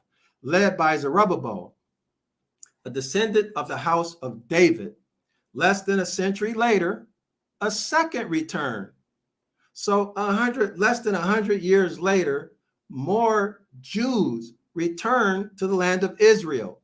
Again, this second return has to be a lie if you believe Moses. Okay? The second return was led by Ezra the scribe over the next 4 centuries. Now, this is the third. Over the next 4 centuries, the Jews knew varying degrees of self-rule. And later, Hellenistic, Ptolemaic, and Seleucid overlords. So now, this is also a lie. Y'all see that?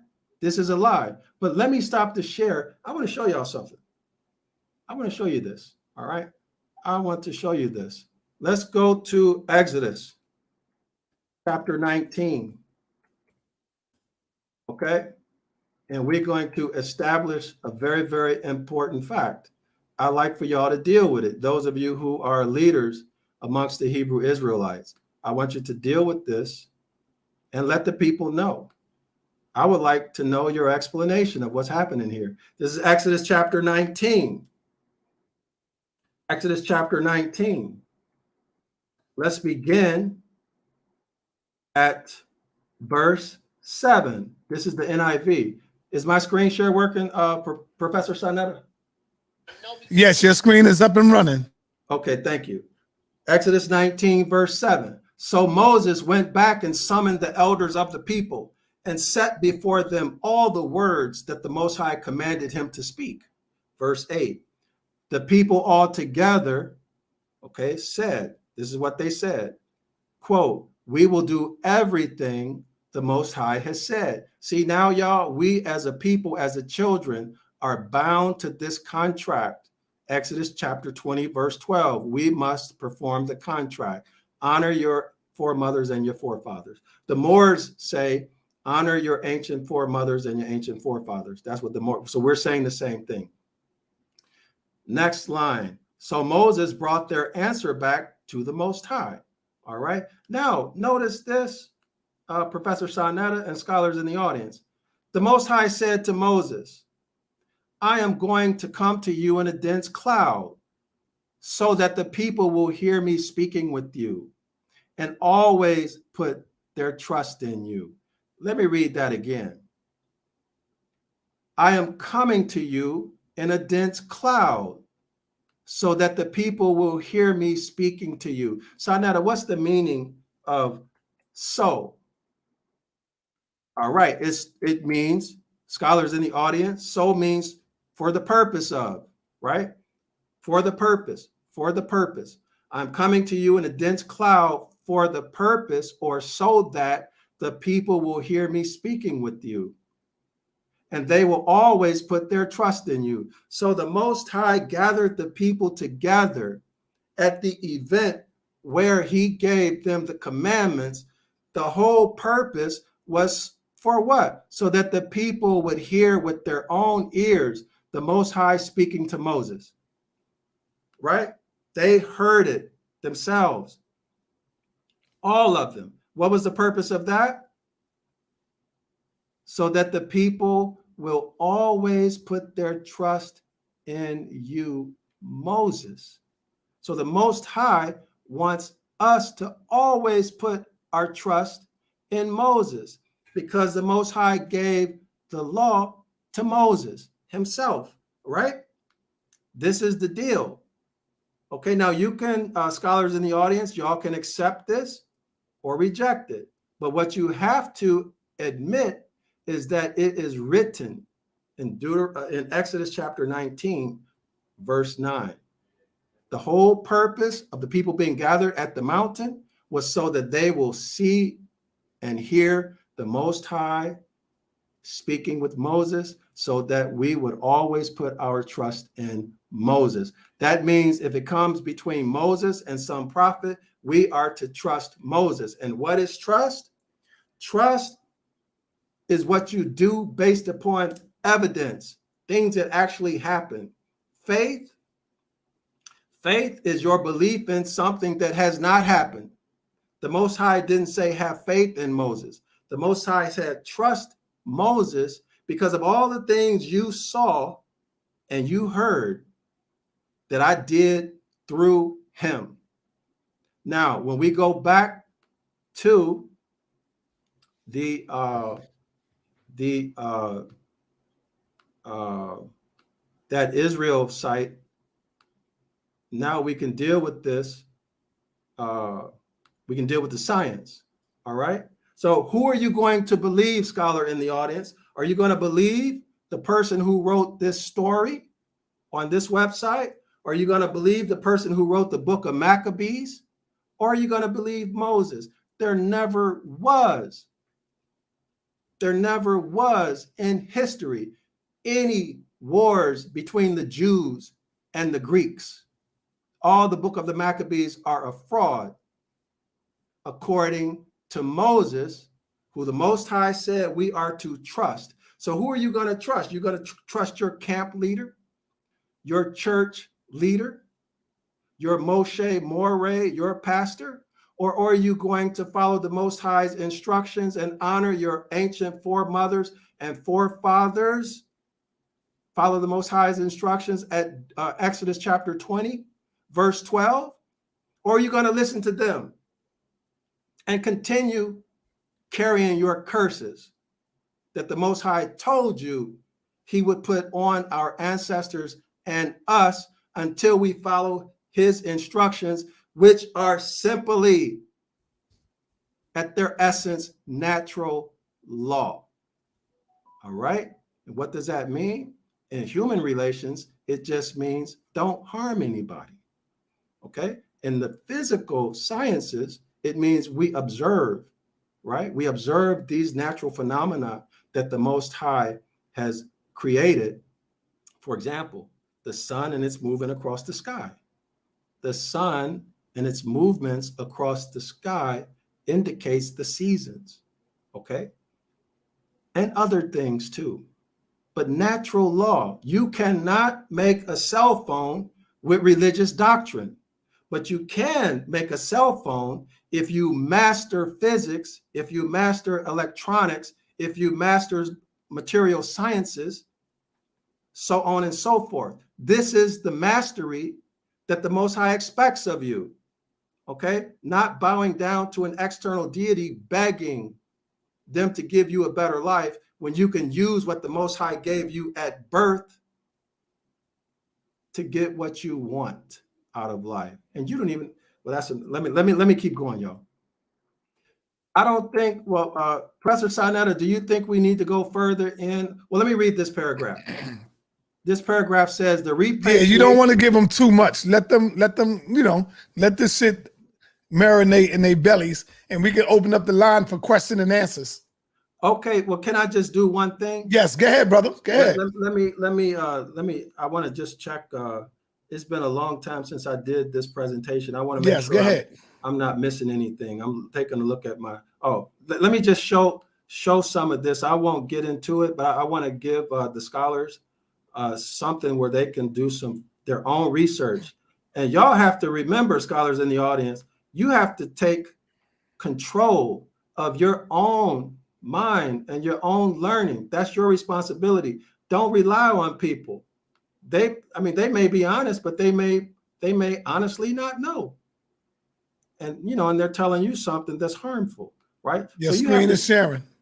All right, thank you. So now this is Flavius Josephus, and y'all can get these links, okay? And you can look at these elaborate histories that Josephus wrote, all of this explaining the wars between the Jews and the Greeks, so on and so forth, the building of the Second Temple. But let me ask you this, scholars in the audience. Let me pull this up. Can y'all see the screen? Yes. Now, the promised land was a burning waste, right? It was a burning waste. How can they build a building and they don't have water, right? What they going to drink when they get tired, let alone what they're going to use for mortar. What are they going to drink? How are they going to cool themselves off? Did they have some elaborate piping system running hundreds or thousands of miles, right? Could even a structure like this stand up on a pile of sand? Y'all follow me? Mm-hmm. Could they build something like, and you see this grass here? Jerusalem rebuilt. Let me put the laser pointer on. Let me try to put this in presentation mode.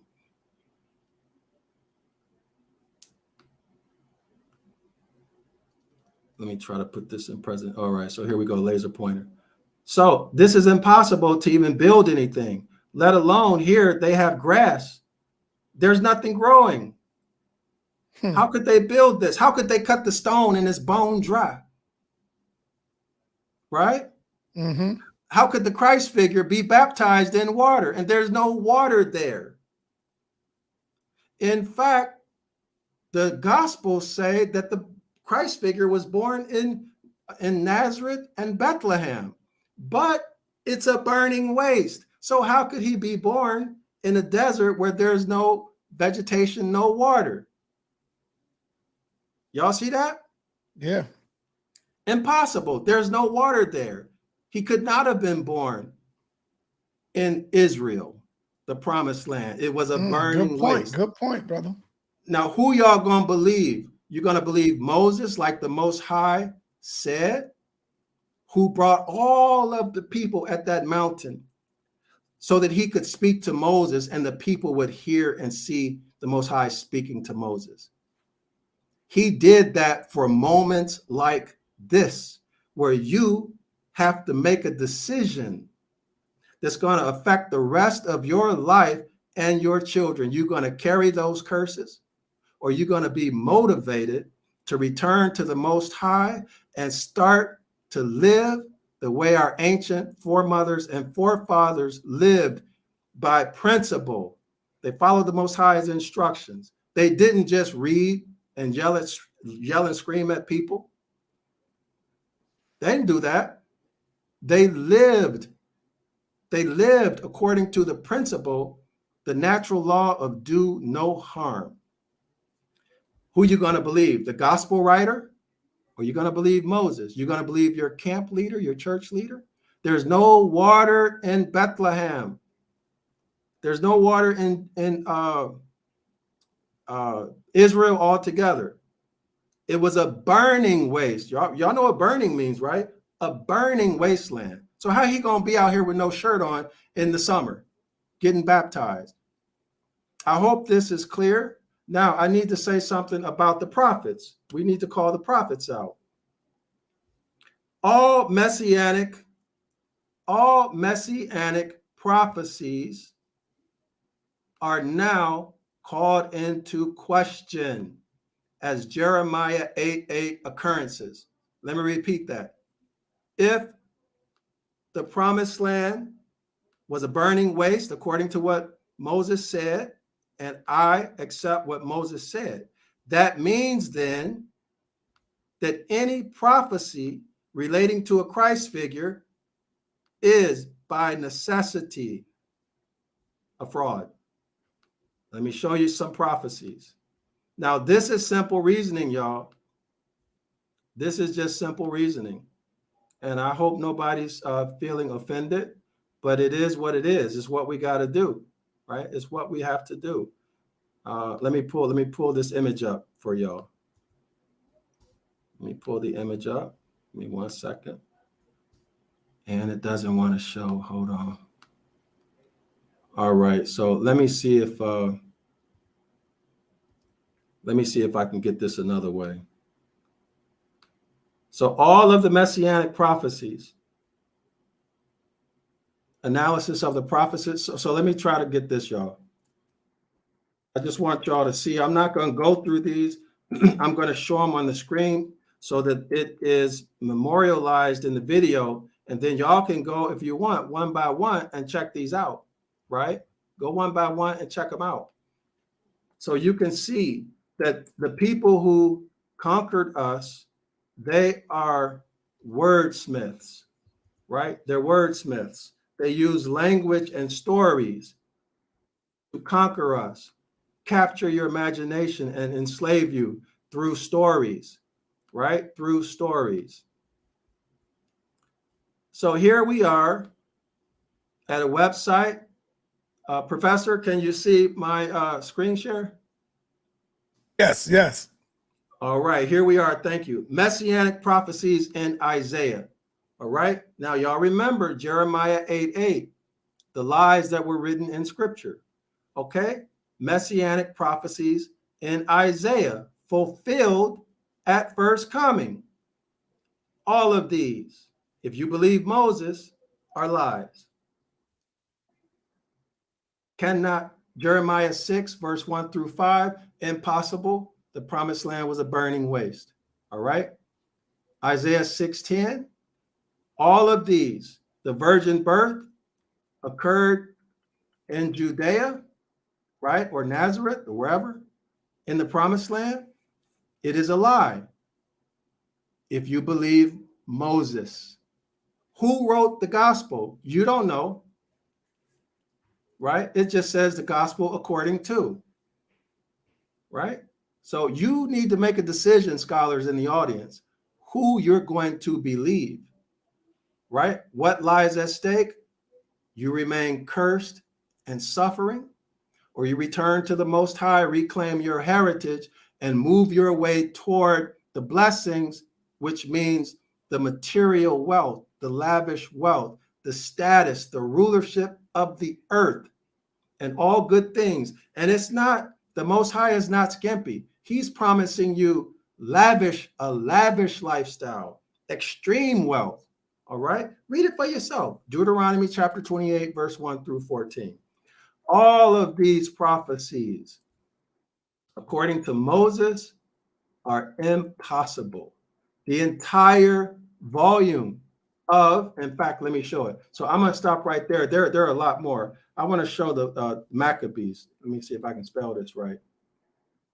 The book of Maccabees. All of the Maccabees are also fraudulent, right? Let's get a summary.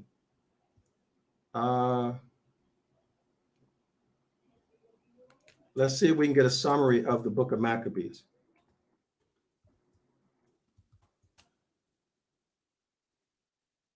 All right. You with me, Professor Sanetta? Yes, I'm here with you. Okay. All right. Thank you. So let me try it again. I just want y'all to see what Maccabees is about. So y'all can see that this is telling a fraudulent story. All right. First book of Maccabees. So now we're going to CatholicDoors.com. I don't know this website. I just did a Google search. All right. So chapter 1, Alexander the Great, persecution of the Jews. Y'all see this? Occupation of Jerusalem. Impossible. According to Moses, the promised land is destroyed like Sodom and Gomorrah. So who's going to be living there? And there's no food, no water. It's impossible to occupy it. There's no life there. Y'all see that? So now I have established that Maccabees, y'all can go through this yourself, right? I've established that Maccabees is taking place in Jerusalem. Okay, y'all see here, the return of Jerusalem. Impossible according to Moses. Deuteronomy chapter 29 and Exodus chapter 19, verse 7. Impossibility. Renewed attacks from Syria. Impossible. Siege of the temple. Now, Sanetta and scholars in the audience, here's the important thing. I almost forgot to bring this out. If the house of Yasharallah never returned to the promised land, right? Remember, the condition according to Moses is that it was a burning waste, completely uninhabitable like Sodom and Gomorrah. Could there have been a second temple built? Absolutely not. There was never a second temple built, right? Never a second temple built. Here's the other point. A lot of the Hebrew Israelites will say, oh, well, the people were in the land and then they married these foreign women. And then Nehemiah came and Nehemiah was angry. And so therefore Nehemiah told the men to get rid of their foreign wives and their foreign children. And the men got rid of them. Okay, well, that's a big problem, to kick out your women and your children. That's not natural. That's going against the law, the natural law. That should be common sense. But anyway, the point is, there were no people remaining in the promised land. The Most High said that if we broke his contract, he would kick us all out and the land would be a burning waste, completely uninhabitable like Sodom and Gomorrah. So how are there going to be people remaining in the land marrying foreign women? It is impossible according to Moses. Who are you going to believe? Moses or your camp leader, your church leader, your preacher or your pastor? All right. Now, Sanada, let me take it further. Let's move forward. This second temple and the wars led to Hanukkah, a new feast day, a new holy day. Hanukkah never happened because there were never any wars. There were never any people living there. There is no such thing as Hanukkah. Let's take the story further. They said that the Greeks or the Romans came in and they destroyed the temple and they stole everything, right? That never happened. Why? The same answer. Because Moses said it was all burned up. Okay, now the Christ figure was born somewhere between 6 BCE and I've heard 3 or 4. 20, 30 years ago, they said 0 BC. Born in the promised land, which was a burning waste. Therefore, the Christ figure could not have been born in the promised land. So now that story is not true according to the way it's written. Now, I'm not looking at this from a religious point of view. I'm just following everything logically.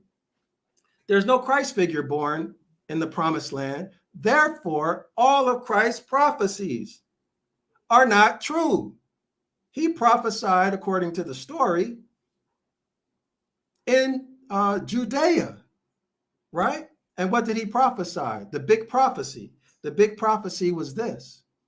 The big prophecy was this, right? When you see the armies or the disgusting thing, right, around the temple, what are you supposed to do? You're supposed to escape, right? You're supposed to escape. Get out of there, okay? In other words, 70 CE, when the second temple was burned, never happened. Never happened because there was no second temple to begin with.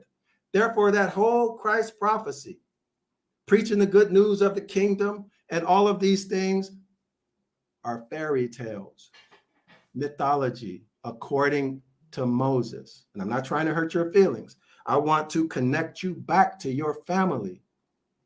And here's how. Since the temple was never burned in 70 CE, that means our ancestors never escaped to West Africa.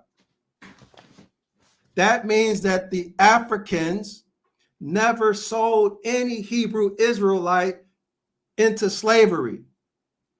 That story is false. There was never a second temple to be burned in 70 CE. So why would— All right, say that again. What you said, brother? Say that part again. Okay, so there was never a second temple that was burned in 70 CE.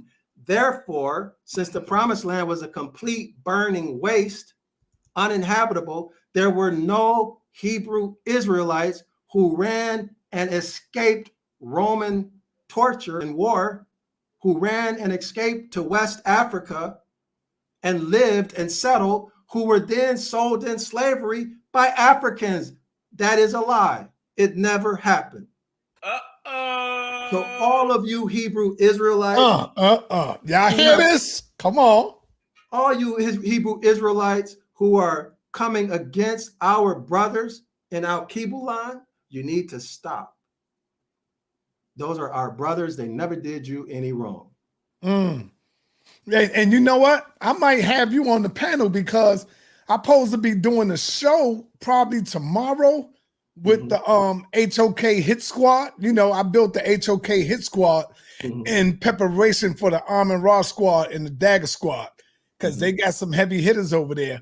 Not to battle my brothers, but just to build my own squad over here. And I got some young boys that's powerful. Unc and them tried them out. Unc and Garfield, they tried them out, and they was giving Garfield that work. So all in love and fun and building. Each one teach one over here, you know? And so I'm doing the panel on did the Exodus really happen?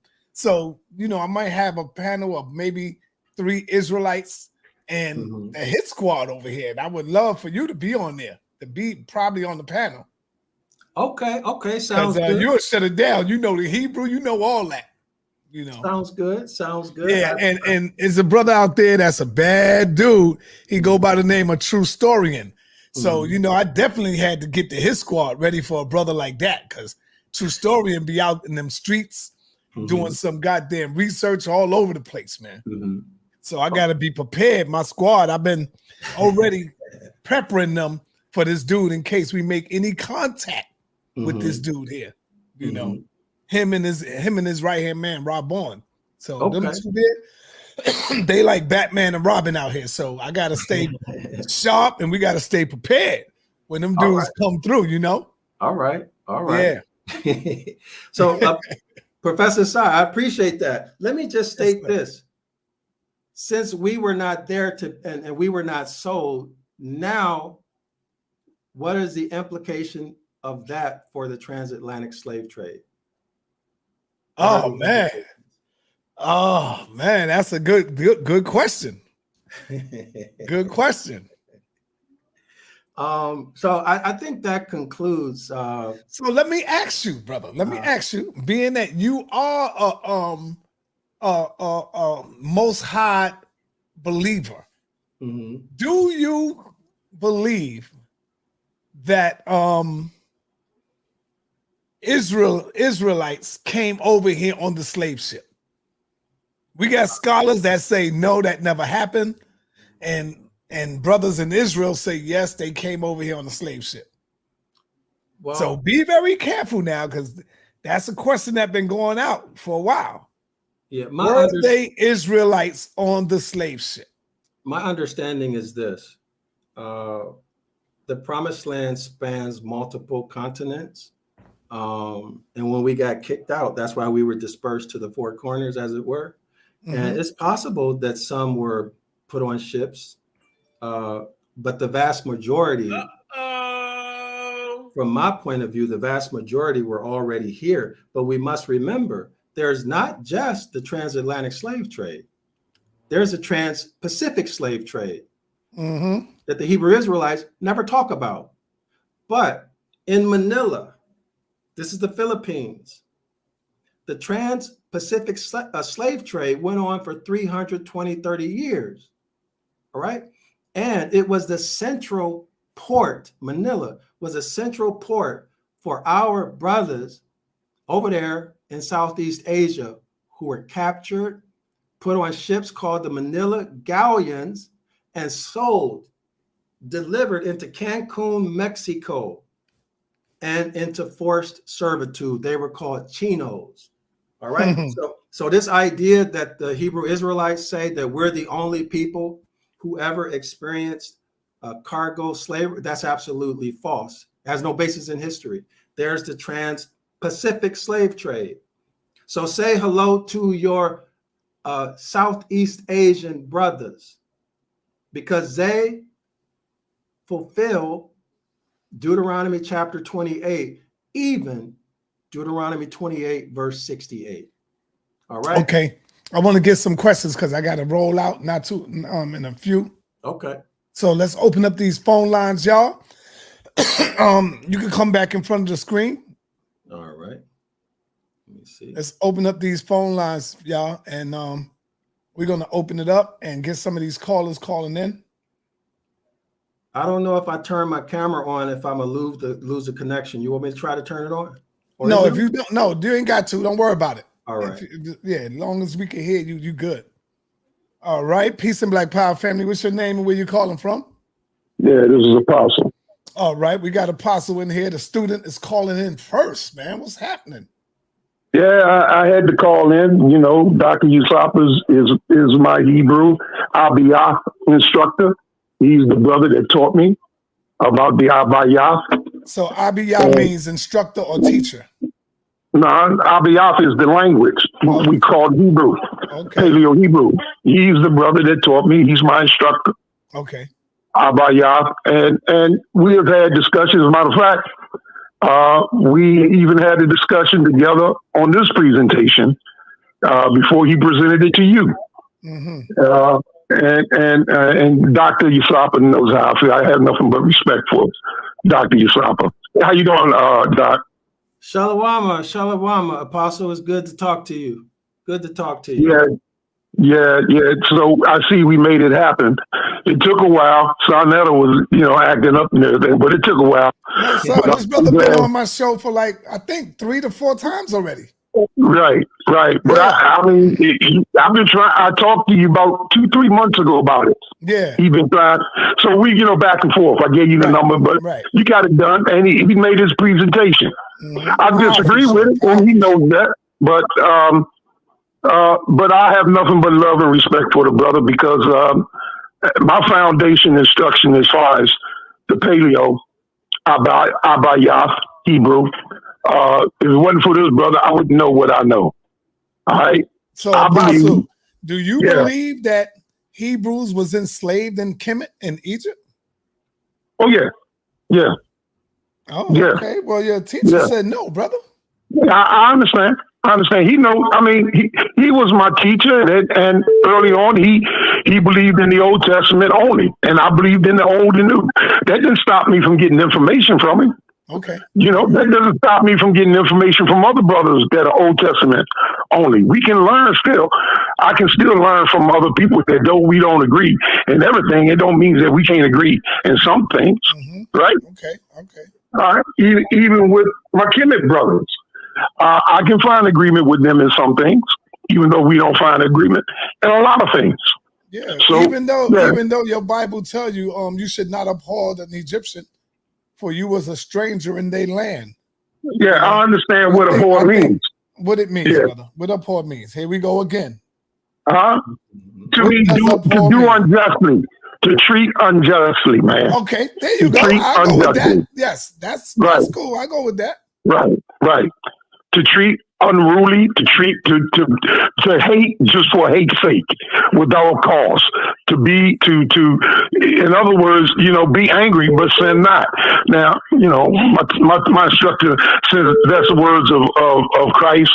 He won't care for that one too much, but that's all right. Dr. DrYasapa know I got nothing but love and respect for him, even though we disagree about Deuteronomy.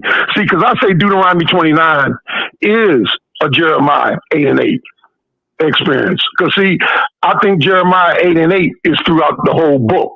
I told you, I don't believe in 100% that the whole book is accurate. I told you that. There's problems with the Old Testament. There's problems with the New Testament. There are some messianic prophecies that Moses done in the Torah. In Genesis, the messianic promise when Melchizedek presented himself to Abraham. That was Hamashiach. When Hamashiach presented himself to Abraham before the destruction of Sodom and Gomorrah, that was Hamashiach, prophetic prophecy of Hamashiach. In Exodus 18:18, there's a messianic promise that one will come from among the brethren, like unto Moses. And so we had that promise. Also in Exodus 23, behold, I will send my angel before you. Regard him and reproach him not. For he will not forgive your sins. That's a messianic promise coming from out of the Torah. So Moses prophesied, as well as Isaiah, as well as Jeremiah, about the coming of the Messiah. All right, hey, hold on, Apostle. Well. Let me ask your teacher here, DrYasapa. What does Dr. DrYasapa? What does abhorred mean to you, sir? Let me get the exact meaning, okay? Because I like to deal with precise meanings. Yeah, because a lot of people don't like to use the word hate. Even though it's in the dictionary, we still don't want to use it. I think we use the dictionary when it fits us, but when we wanted to mean something else, we use different books to to break down the definition. Apostle, what Bible verse are you quoting from? I didn't bring that up. He brought it up, but you can look at it in the King James, and it's not going to be any difference. It's going to say looking up in the dictionary. Well, you can look it up in the Hebrew dictionary. No, you have to go into a different. Right. Yeah, not a regular dictionary. Yeah. Okay, because in the dictionary it deals with disgust and hatred. But it also says without cause. Just to treat him to be hateful toward him for no apparent reason. In other words, you can be angry and still not sin. So someone can cause you to dislike their manners. So you just don't treat them bad just to treat them bad. So let me get this straight. So let me get this straight. When you're in class and your teacher tells the children, abhorred is one of your words that I want you to put in your spelling class, and I want you to give me the meaning. Do you think the children is going to go to the Bible dictionary, or are they going to go to the dictionary? See, it's sometimes most of the time, hold on. most of the time we got to deal with real life situations, brother. And No, what the that's world wrong. is looking. You said that's wrong? No, I said that's why you would, if you're taking it from a perspective of the Bible, you got to look at it through a Bible terminology, because that's the perspective that you're looking for. It's not, you just can't just go to a regular English dictionary, because it might not mean the same thing. I can tell you that God is coming back to judge the quick and the dead. Okay. Now, the word quick means to slow down. If you're going quick, well, that means I should slow down, right? All right, hold on. We got your teacher here. He's putting up some Hebrew, and he's going to break it down. All right. So this is a verb, okay? Strong's number 8581. The thing to remember when you use these online lexicons is that they're incomplete. Okay, they're incomplete. So let's see what they're dealing with. It gives us a list of meanings: abhor, be abominable, do abominably. 1A, to be abhorred, be detested in the ritual sense, in the ethical sense, to loathe, abhor, regard as in abomination, in the ritual sense, in the ethical sense, to cause to be. So we see the nuances that this word that are associated with this word. So in this case, we could just simply look up abhor. Right, abhor. Right. That abominable is it has to do with to use spite, or it is greater than just having a normal emotional hatred towards somebody. This is or anger towards somebody. This is a deep rooted an abominable feeling. So he's telling us not to abhor the Egyptian. We shouldn't abhor anyone, let alone an Egyptian. All right. Can y'all see my screen? All I see is Deuteronomy 23:7. Oh, y'all didn't see. Y'all didn't. Okay, let me share it again. Yeah. So Sarnetta, what we would do normally, we would investigate each word. All right. Because what's at issue here is we need to find not only the connotative meaning, but the denotative meaning, and put it in proper context. But that's a lot of concepts you have to deal with in order to do that. So Apostle, do you want to present this? Your screen is sharing. No, you go ahead and present it, because I can't see the screen. All right. Abhorrent. Okay, so part of speech is adjective: disgusting, loathsome, repellent, feeling repugnant or loathing, abhorring, detesting, having or showing abhorrence, loathing, hence strongly opposed to. All right. You see that?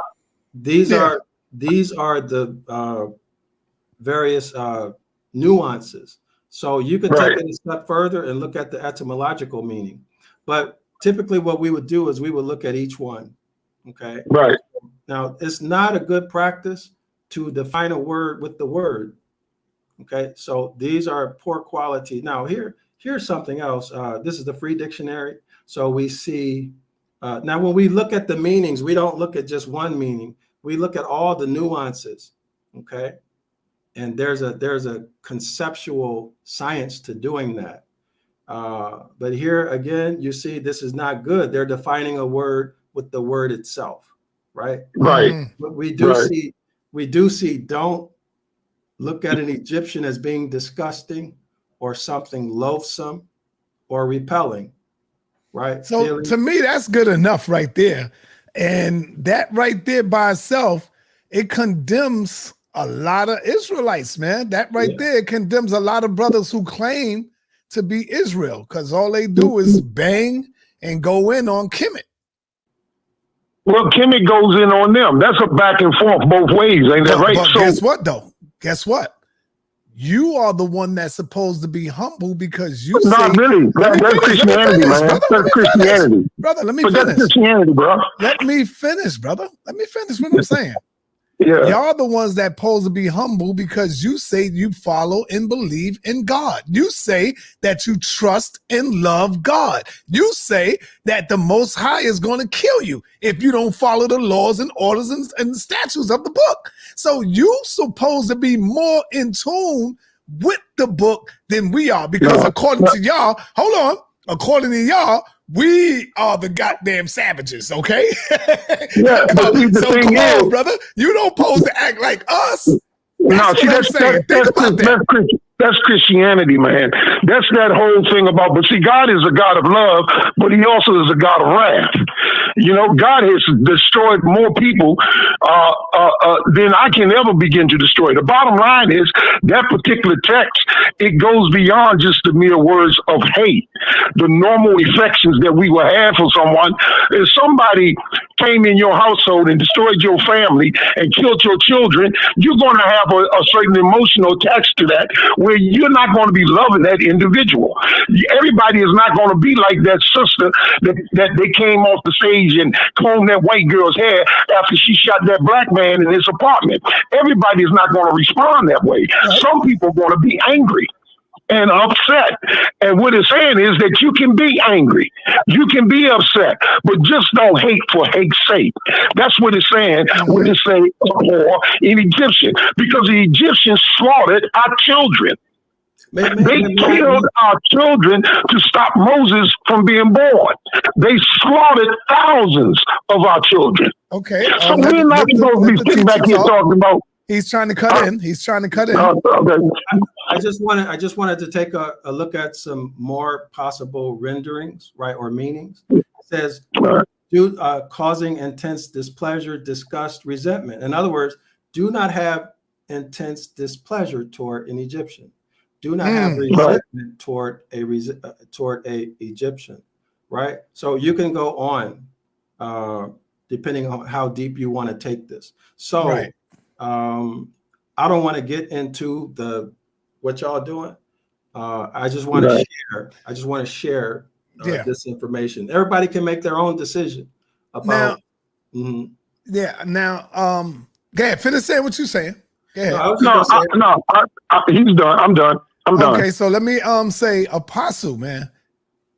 Can you prove any of that what you're saying without using the Bible, brother? Can you prove that the Egyptians slaughtered your children, slaughtered the babies? Can you prove that without using the Bible? So now you're going to have to go into history and show us these things. Okay.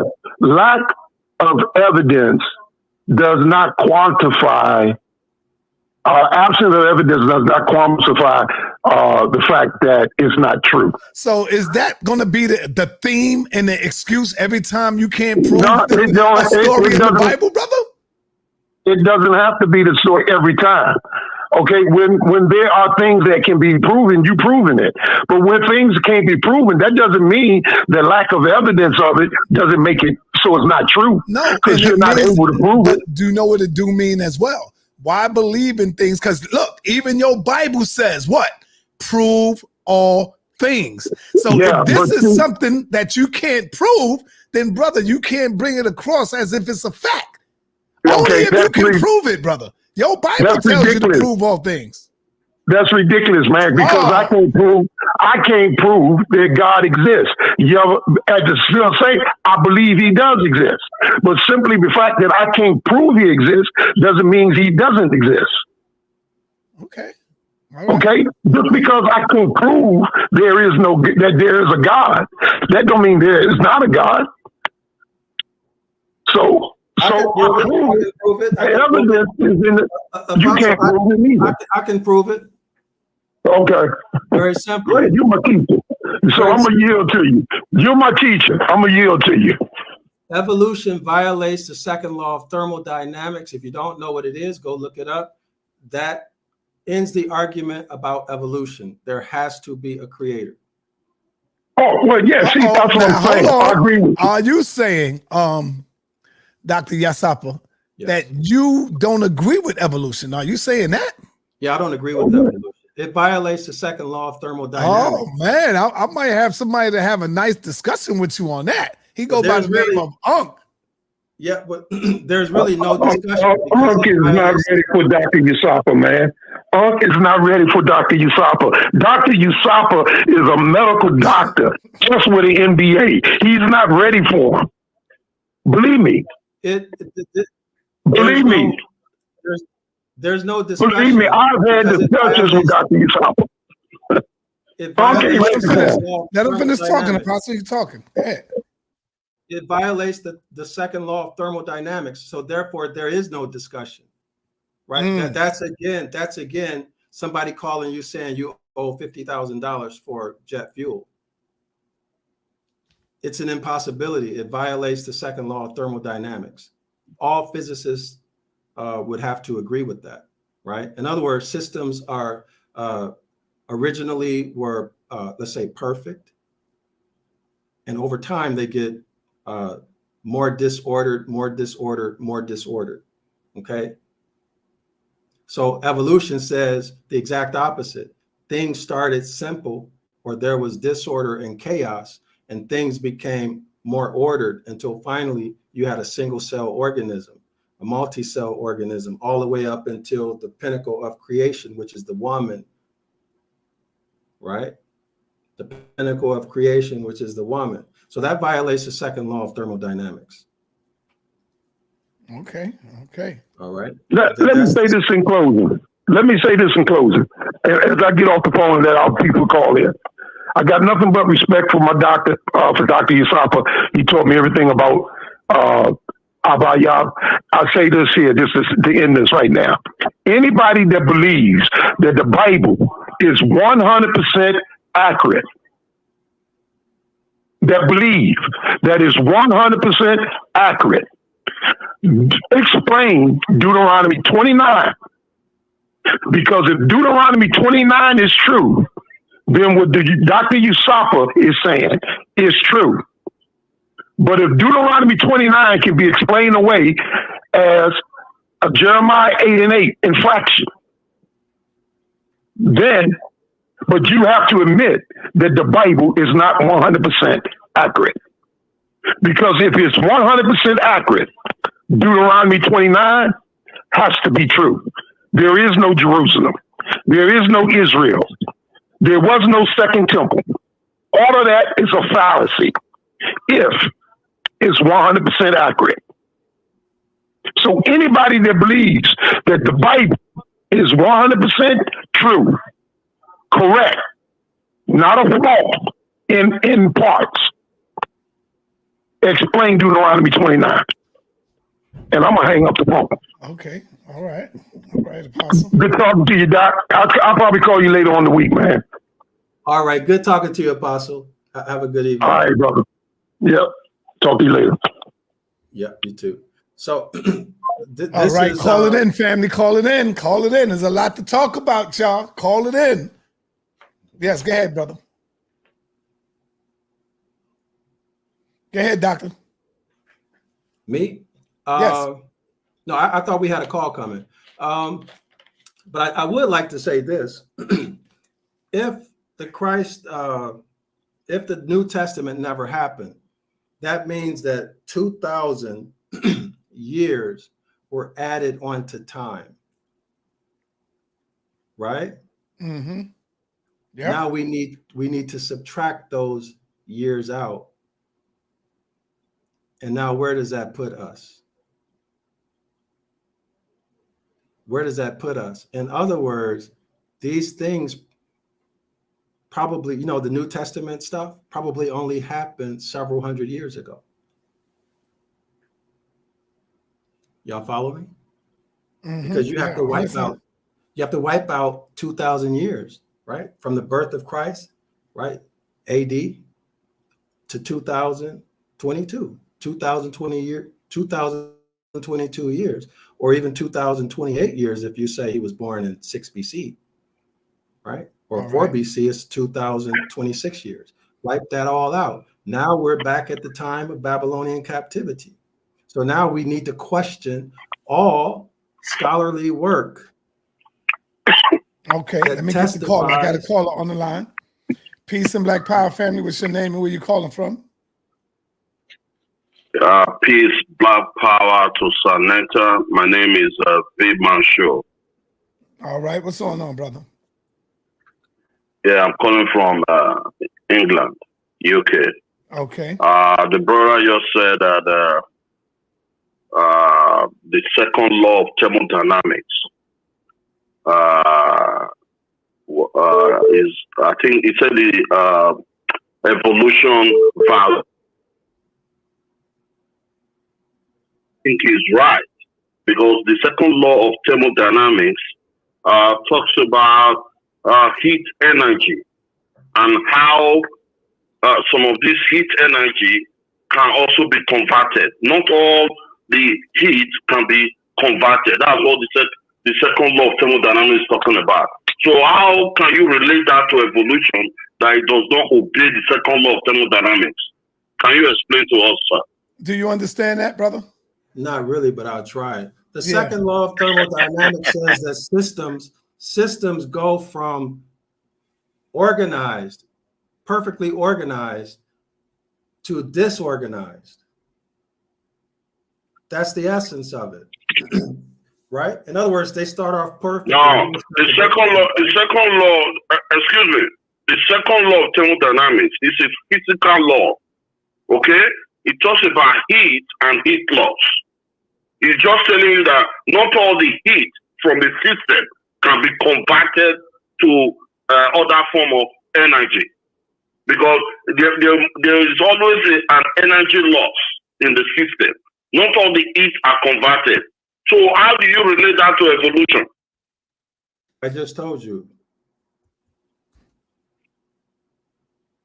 What? I just told you. I mean, what do you want to do? Argue? But you will not be able to prove it, what you just said. You should be able to prove it. So I'm trying to catch into the conversation, my fault. So y'all was talking about evolution or the law of thermodynamics? I knew somebody was going to call Unc. Them two don't. Yeah, them two don't. I knew somebody was going to call Unc up in here, bro. Y'all miles there, millions of years apart. God dang. Hey, Dr. Yesap, can you explain that again so Unc can catch up to you about as far as when you were saying there can't be evolution? So Unc could hear what you're saying. Well, the second law of thermodynamics basically says that systems go from organized to disorganized. So if that's the case, evolution says the exact opposite. Life started, or creation started, from disorganization, and then it became more organized until it is greatly organized now. So they're opposite. Hold on, brother. Let him finish, brother. Hank, please, before you call me, I know you are an expert on this. Let me just tell the brother that he's wrong. What he's trying to explain is entropy. Entropy is roughness, disorderliness. It doesn't mean the system does not obey the law of thermodynamics, because the second law says that it's talking about heat and heat loss in every system, because there's no perfect heat conversion in every system. So there must be a kind of heat loss in a system, and that's why you have that disorderly process. So what he is saying, he said evolution does not obey second law of thermodynamics. He's wrong, and he's not able to prove that. He's wrong. The second law remains. Yeah, wait. But he mixing it up. Because evolution don't got nothing to do with the oranges of life. Don't got nothing to do with none of that. You know, at all. I agree with that. It's just why is life on Earth so diverse after it get here? And so to bring up the law of thermodynamics, what has to do with, like you said, energy, temperature, and all that. Yeah, he everywhere else. Hey, hold on, Colin. Let Unc finish. Hey, I want to hang up on you. Thank you, brother. Thank you. All right, go ahead, Unc. You can talk to him. Yeah, the brother's right though. He shouldn't even be talking them two things. Why not? Evolution is a theory, because it's evolutionary theory. Mm-hmm. And so you're what's your name, brother? Me, Dr. Yasapa. He's a real doctor, an What MD. He's an MD. He's a real doctor. and what? No, and what though? A doctor of what? You have a doctorate of what? Evolution? You know, I'm not going to argue with you. I don't argue things No, I'm that actually. I know to be fact. No, I'm not. No, Let me ask you this. Let me ask you this. Have you ever? No, whoa. No, he want to know what kind whoa. of doctor you are. That's what he was asking. Yeah, you have a doctorate of what, brother? Like general practitioner. But let me state this. Have you ever observed evolution with your own eyes? Yes, we just seen it in real time with the variants, the Abrahamic, the different variants in coronavirus. And then they actually observed it with the centuries. No, look, you just cut me off. A virus is not a living thing. A virus is not a living thing. Okay. So, a virus is not a living thing. Now, unless you have observed evolution, it's just a theory. Now, I can tell you what I have observed. Yeah. I observe every day things here perfect. Okay. Hold on, brother. So now what does that mean? What does that mean? Wait, hold on, brother. That means hold on this. For a minute, brother. No, brother, hold on for a minute, brother. No. Brother. No, you will listen. All right, hold on. This is what it means. Oh, well, let me get off here, man. I can't do this. First of all, I don't believe he's a doctor. Let's get all that straight. No doctor talks like you, buddy. Like you don't. I don't believe you. Yeah, I don't believe that. No. Yeah, you just made that up. Yeah. Okay, well, that's fine. And no one said that a virus was living, right? A virus is intercellular obligate. Okay. You don't know what you're talking parasite. About. Let me say this. Intercellular. Hold on. It's an intercellular obligate parasite. You don't know what you're talking about.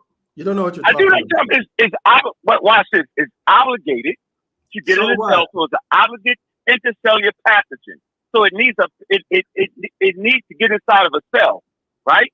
Okay. It's obligated to get in the cell, and it's a parasite. A virus is exactly what it is. I'm not going to argue something that's basic. Right. You don't need ours, so let's look it up. So doctor, let's look it up. I normally don't call people doctors unless they show the propensity to prove they're a doctor. But for you, I'm gonna make a special case. Let's look up what a virus is. I never said it was living. I never said that. I'm telling you, the virus is not living, so you cannot talk evolution. Yes, I can because this is taken away from the video. All right.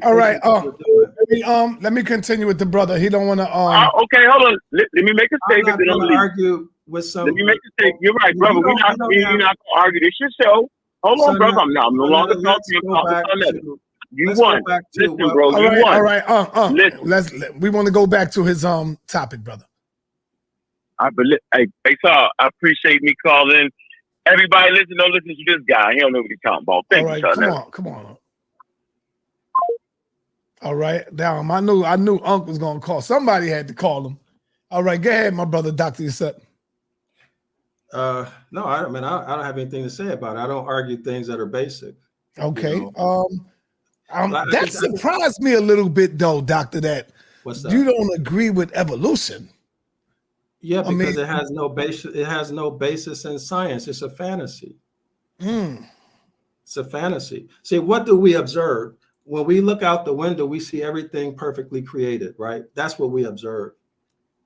And things don't go from disorder to order.